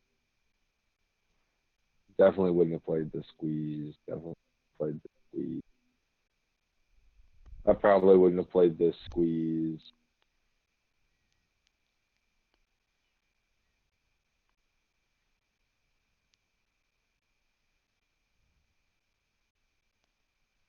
Might have played this squeeze right here. So it's on a big uptrend. It's a consolidation, squeezes, and squeezes up. It doesn't get much, but it's the prediction of the movement that you're looking for. And in this case, like I said, it's $50 for 1 point. You're not affected by the PDT rule, so you can trade as much as you want. So if you really wanted to just take one contract right as this squeeze, the momentum is up, way above the zero line. This it's even trending up right before it fires. It gives you a trend up on the histogram. You have a good idea that it's going to go up. It's going to at least make you 1 point and make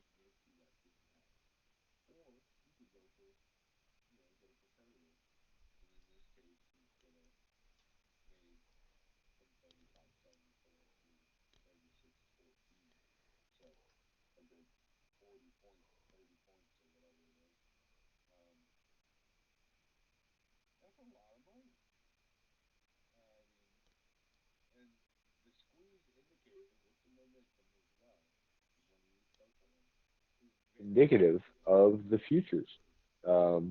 It seems to move really well if we go to the daily time frame. So here, right, it's on a massive uptrend. The futures here. This is obviously this is the crash in March with COVID, and then this is the uptrend. Squeeze is here. I wouldn't have played that. That's right at the reversal, right? It could have gone either way. And then squeeze is here. This squeeze is a great time to get in. It's on an uptrend already. Now, with COVID, who the fuck knows the market? So maybe you wouldn't have played it. But just historically speaking, if it's uptrending, it squeezes to the up. But you'd also be looking at the momentum bar. So if you were playing it up here, your momentum bar is above zero. It's squeezing. It fires. You don't have to play when it's squeezing. You can play when it fires. My favorite thing to do with this watch list that I have over here is actually look for when that green bar shows a 1.0. That means it just fired off, squeeze. And so then I can see which way did it fire. Did it fire down or did it fire up? If it fired up, generally speaking, you expect the squeeze to last like 6 or 7 bars. So if it's on one and you get in at one, squeezes 6 bars, you're still making a good profit. But in this case, perfect spot to squeeze right here. Another perfect spot right here. It's still on the uptrend. Squeezes right in on. Huge, huge squeeze here. This is on the daily chart that we're looking at here, but that's from, from that squeeze 31.65 all the way up to 35. That's 350 points of potential profit off of a futures contract. I do not know that much about futures, so I don't know if you get charged interest the longer you hold the contract. I'm sure you probably do.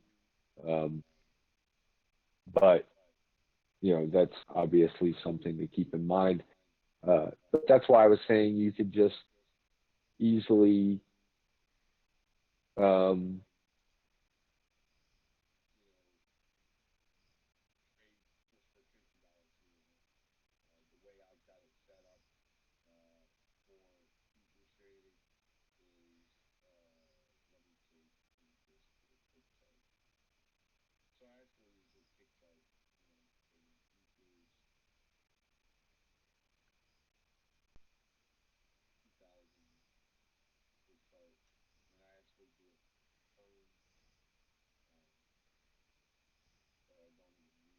on the computer.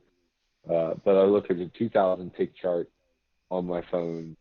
It usually is zoomed in automatically on the phone, so it doesn't look all like that. But this is what a 2000 tick chart looks like. You can still use the squeeze indicator on a 2000 tick chart. Doesn't make a difference. It's not squeezing here at all. You would expect a squeeze right here. If you look at the Bollinger Bands, they kind of squeeze in a little bit before they squeeze out. But either way, wouldn't have squeezed here for you to play this massive training. But the way that I've got my trade set up and the way that I recommend it, on my mobile, I have it set up the same way. It's not as easy to use. So with Thinkorswim, I can highlight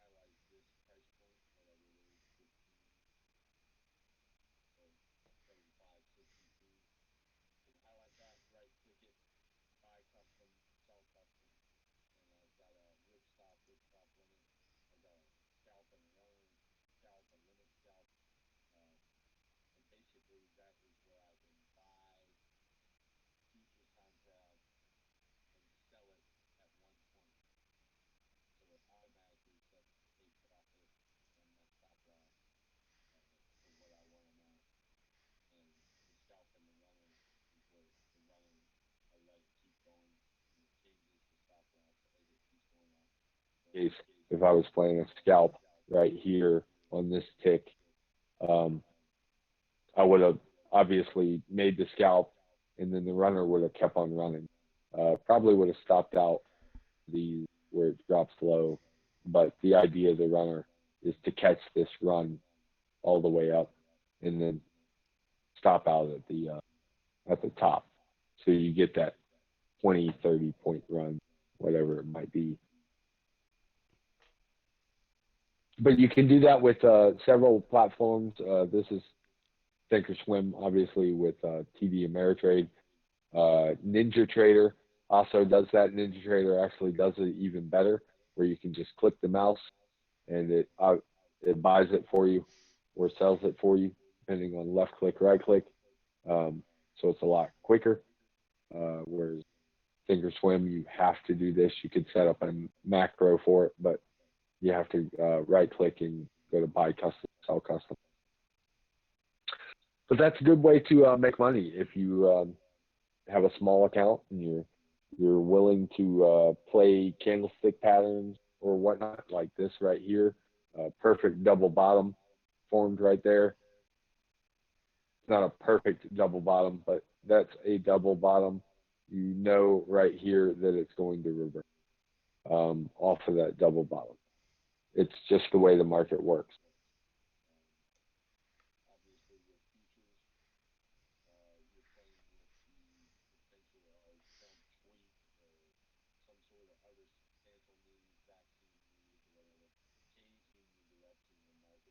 Any moment. That's why I highly recommend playing the scalp option, the scalp with the runner, especially. The runner, you're setting a stop loss each time, so you're not gonna lose out. Basically, once you scalp it, you're setting your stop loss at that scalp. So even if it drops, you're selling right then, and you're collecting your profits. But it's a good way to make money off a small account because you're not affected by the PDT rule, so you don't have to. You can trade as much as you want. Trade every single one of these pullbacks, whatever. If you were that good, I'm not that good at reading a chart, but if you were that good at reading a chart where you could play every single one of these pullbacks, yeah, you can make a lot of money trading with the futures. But going off of the squeeze, just going off the squeeze, you can see that you can trade off the squeeze. This squeeze right here.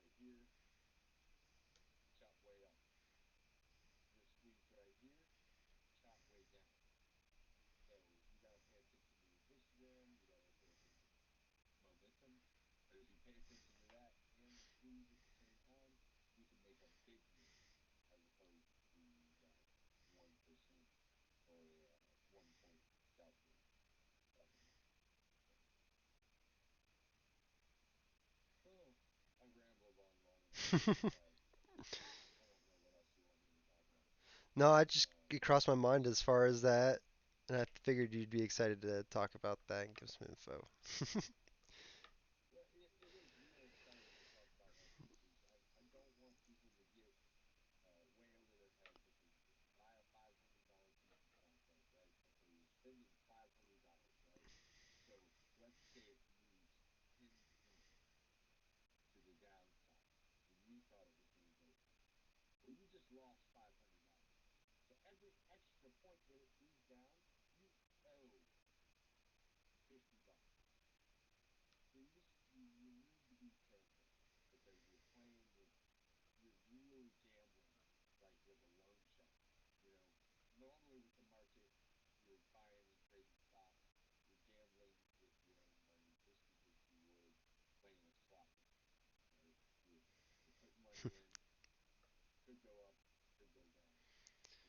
Hope for those three sevens.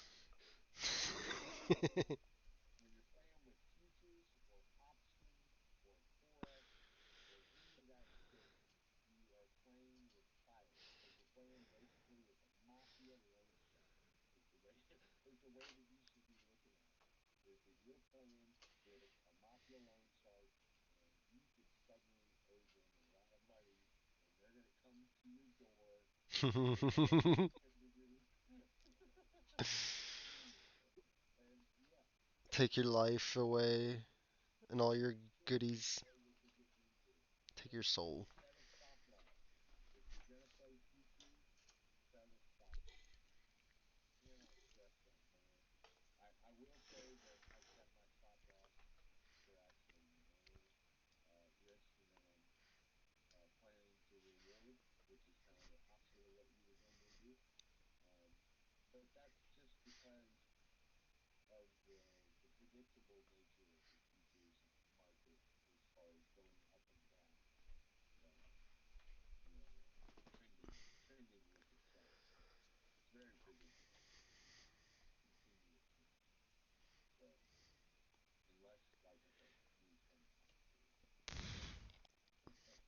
Sheesh. Yeah.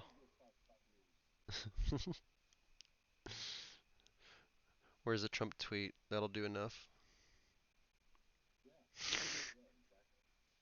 I wonder what he's gonna tweet in the morning regarding Regeneron.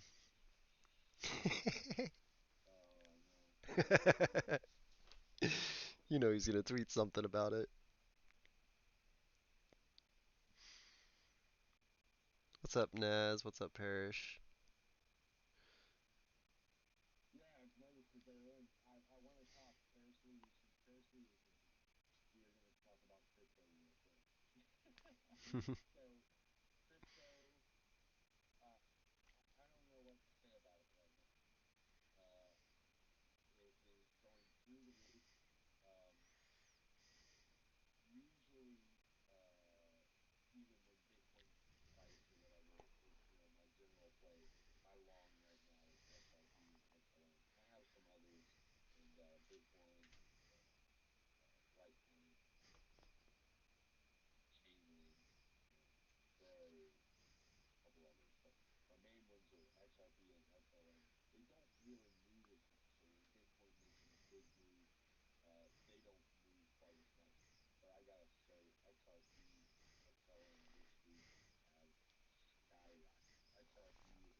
You mean this guy right here, me?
Well,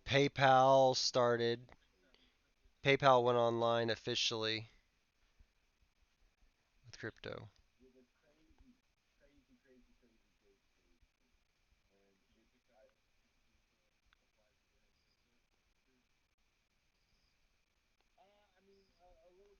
I wouldn't be surprised.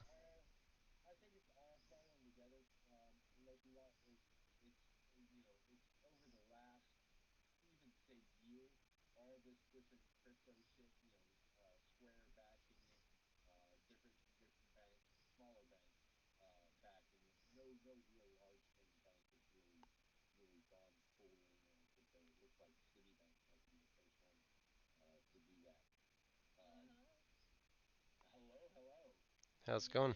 We can.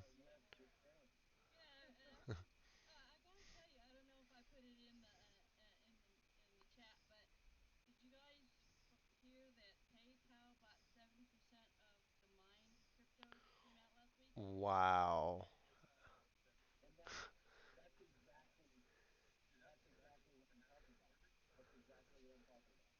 I knew it was a heavy.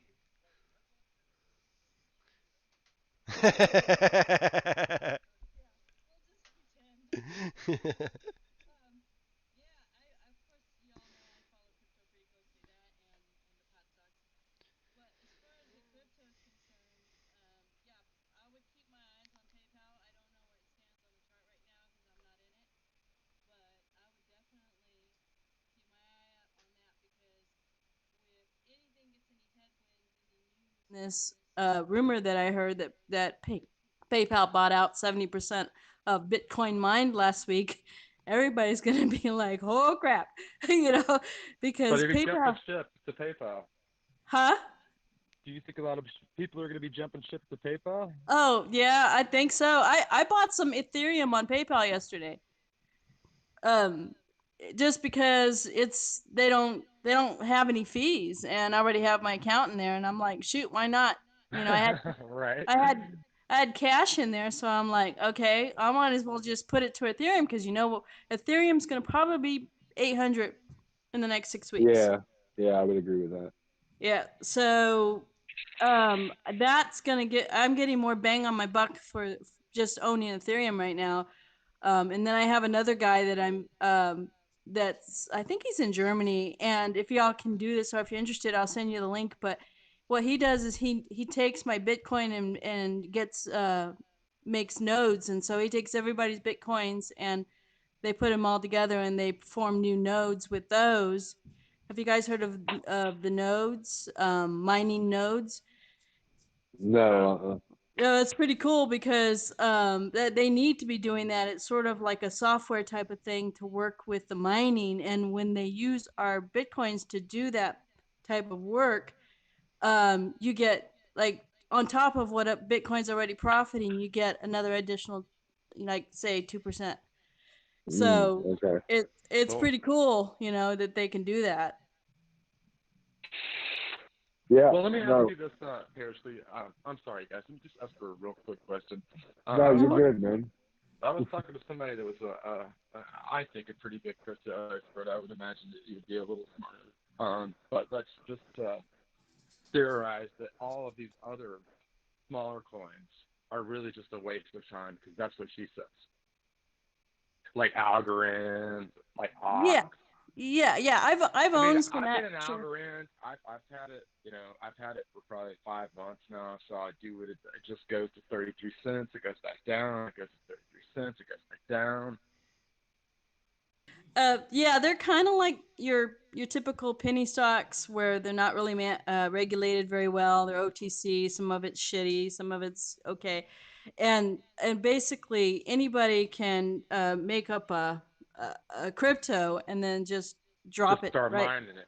Oh yeah, and then they can also drop it like a rock, and so you're stuck with nothing. I have actually in the beginning when I've been trading crypto for 6 years now, and when I bought into some of the crypto that was out there, it's worth nothing. One of them I put a few $1,000s in, and it's like worth 300.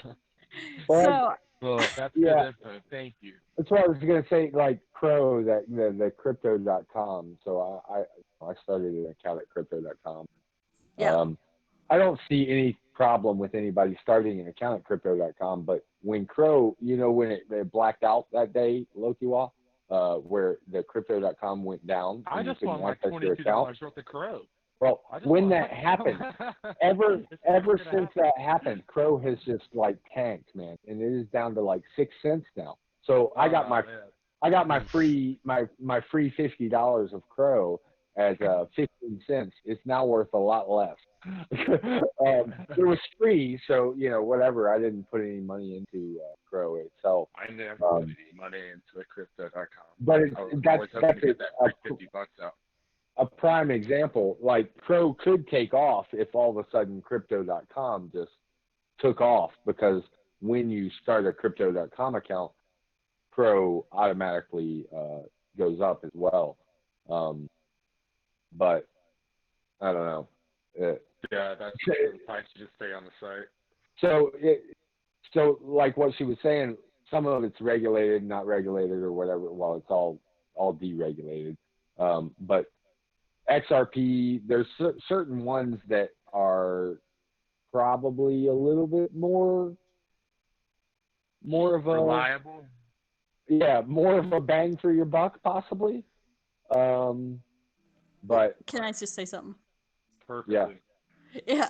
So, well, let's just put it this way: you're gonna want to be interested in the ones that the big guys are interested in, like the banks, because they have a purpose in their function. Like for instance, Ethereum. If Ethereum didn't exist, half the cryptos that are making money right now wouldn't be able to do what they're doing. Ethereum's a huge one.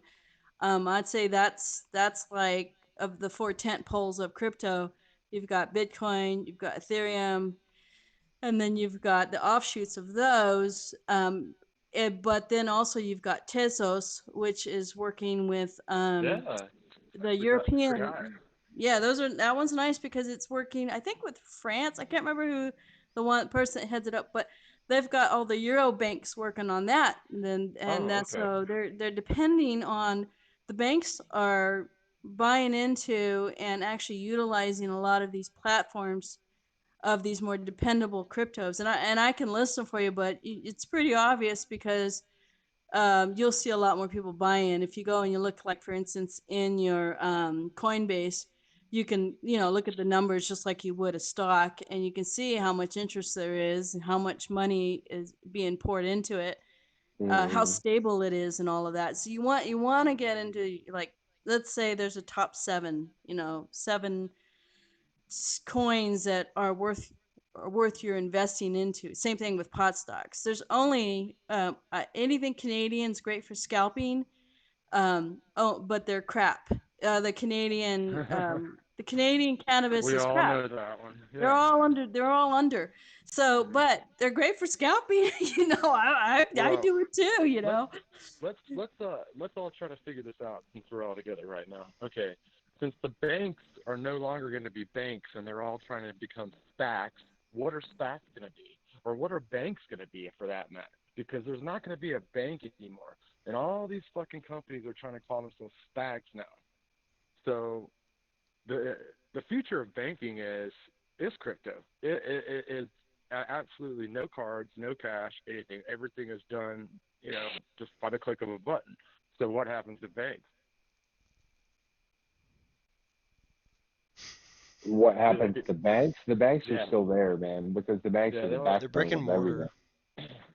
Yeah, they're the backbone of everything. Backbone of everything. Yeah, I don't see that. So, I see a lot of banks closing. well, that's what you don't. Okay. Yeah, your small bank like Fidelity National, whatever, of Georgia. Okay, yeah. Okay. They're closing. Yeah. If they're not making their own moves in the market, but I guarantee you that's the thing you don't see with banks is they're making a lot of the moves the bank makes, how they make their money is not necessarily from clients. It's from a whole bunch of other Products shit. and services that they have under their belt. The biggest thing. Not only that, most of them are a lot of them global to too. people that can't pay them back. That's their biggest business. Oh, so I mean, but anyway, as far as what you're saying though, yes, I agree because stuff like Square, what Square's got going on, what PayPal's got going on, that stuff is going to take off. Like, just if you think it's already at a point right now, it's not even close to where that's going to go in the future. It's not even fucking close, dude.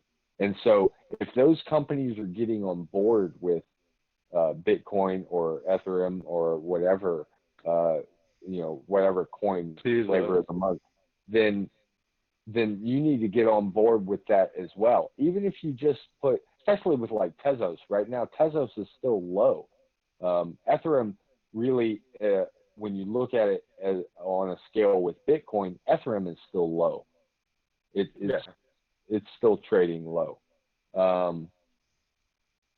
So if those are, like she said, Ethereum is probably your best bet at this point. Bitcoin, you can take fractions of Bitcoin and still make a ton. Like I said, if you had got in when it gets down to 800 or 8,000, 9,000 range, you made 100% by now. You can still get in on those high price stocks or high price Bitcoins, high price whatever. But Ethereum is probably your best bang for your buck. Well, I guess my point. Go ahead, Scott. Well, I guess my point is that I think that these SPACs are going to take off. It's what's going to happen for the next few weeks or so. Like, these companies that are just kind of got their hands in everything. A lot of them have. We were talking about one of them in the stream. What was it? CIIC. Mm-hmm. CIIC. I am showing my videos still. Yeah. But CIIC is like I said, this chart's not. What am I looking? Was it the daily chart? What am I looking? Oh, this is the tick chart. That's right. Okay, I was like, why the hell does this look like this? Yeah, you're on futures. All right. There we go. So, yeah, this is a merger corporation, kind of like what you're talking about, and it's one that's squeezing right now.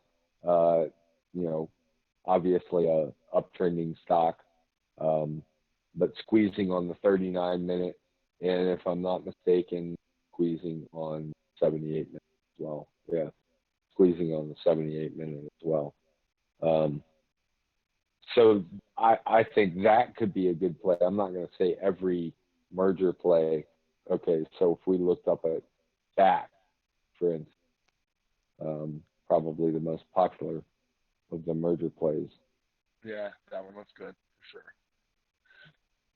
I don't know And why- seriously, back to what you were talking about the Canadian companies as far as cannabis. I think that the reason they're getting held back so much is the Canadian government is busting them for growing hemp because they're trying to turn it into industrial. They're trying to go away from selling pot so much because they realized through the coronavirus that people are just going to buy their cheapest strain. That's what happened to ACB. Well, it's not just that though. I do agree with you on your point with that being a part of it, but I also think that a part of it is that they're all publicly traded on New York Stock Exchange. All the American stocks are OTCs. Pretty much every single one of the American pot stocks is an OTC stock. So that makes a big difference. It really does. You'd be surprised how many people, kind of like you, Loki Watt, who's just like, I don't want to trade OTCs because I pay $7 a trade, you know. So I'm just not interested. So you're cutting out a lot of your client. You're cutting out a lot of your potential shareholders and traders or whatever just by being in the OTC market. So Parsley dropped out. So just wanted to point God that damn out. it! I had a bunch of questions for her. Yeah, well, she was in here for a long time, man, and I finally got her to talk by bringing up crypto.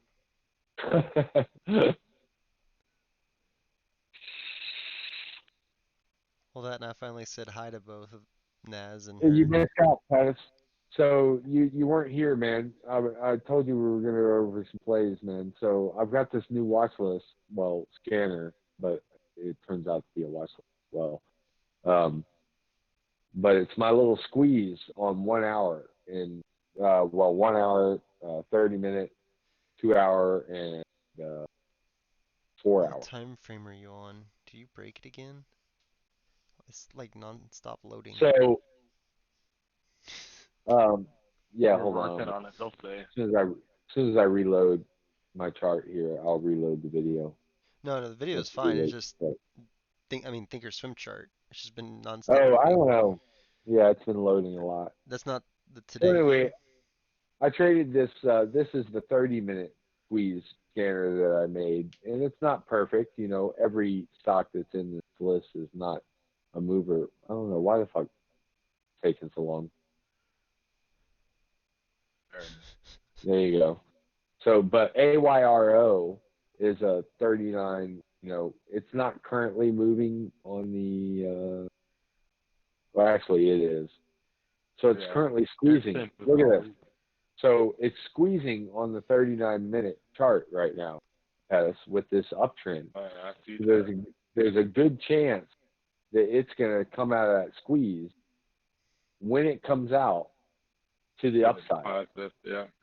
Yeah, to the upside. Yeah, see? I could And see so how. this is another one, PLNK. So I created these scanners during the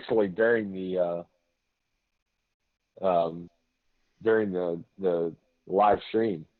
But basically, they use a moving average to make sure that the stock is doing this, going up like this.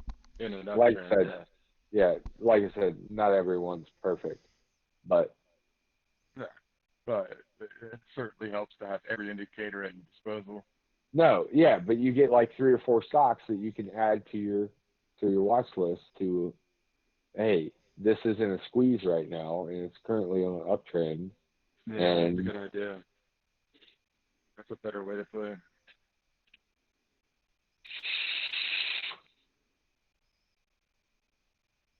Oh, but yeah, man. It was a good session. I'm not sure if you're still recording, Spaz, but I am. I don't know. I was supposed to stop. You can cut it if you want. Did you guys go over all the retail plays?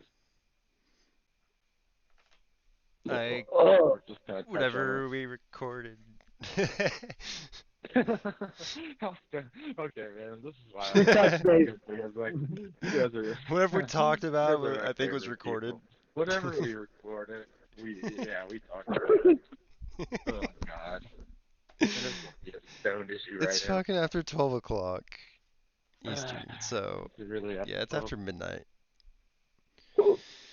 And it's funny because as soon as, like, I want to say probably about 3 p.m. my time, so 6 p.m. Eastern, I all of a sudden skip ahead 3 hours.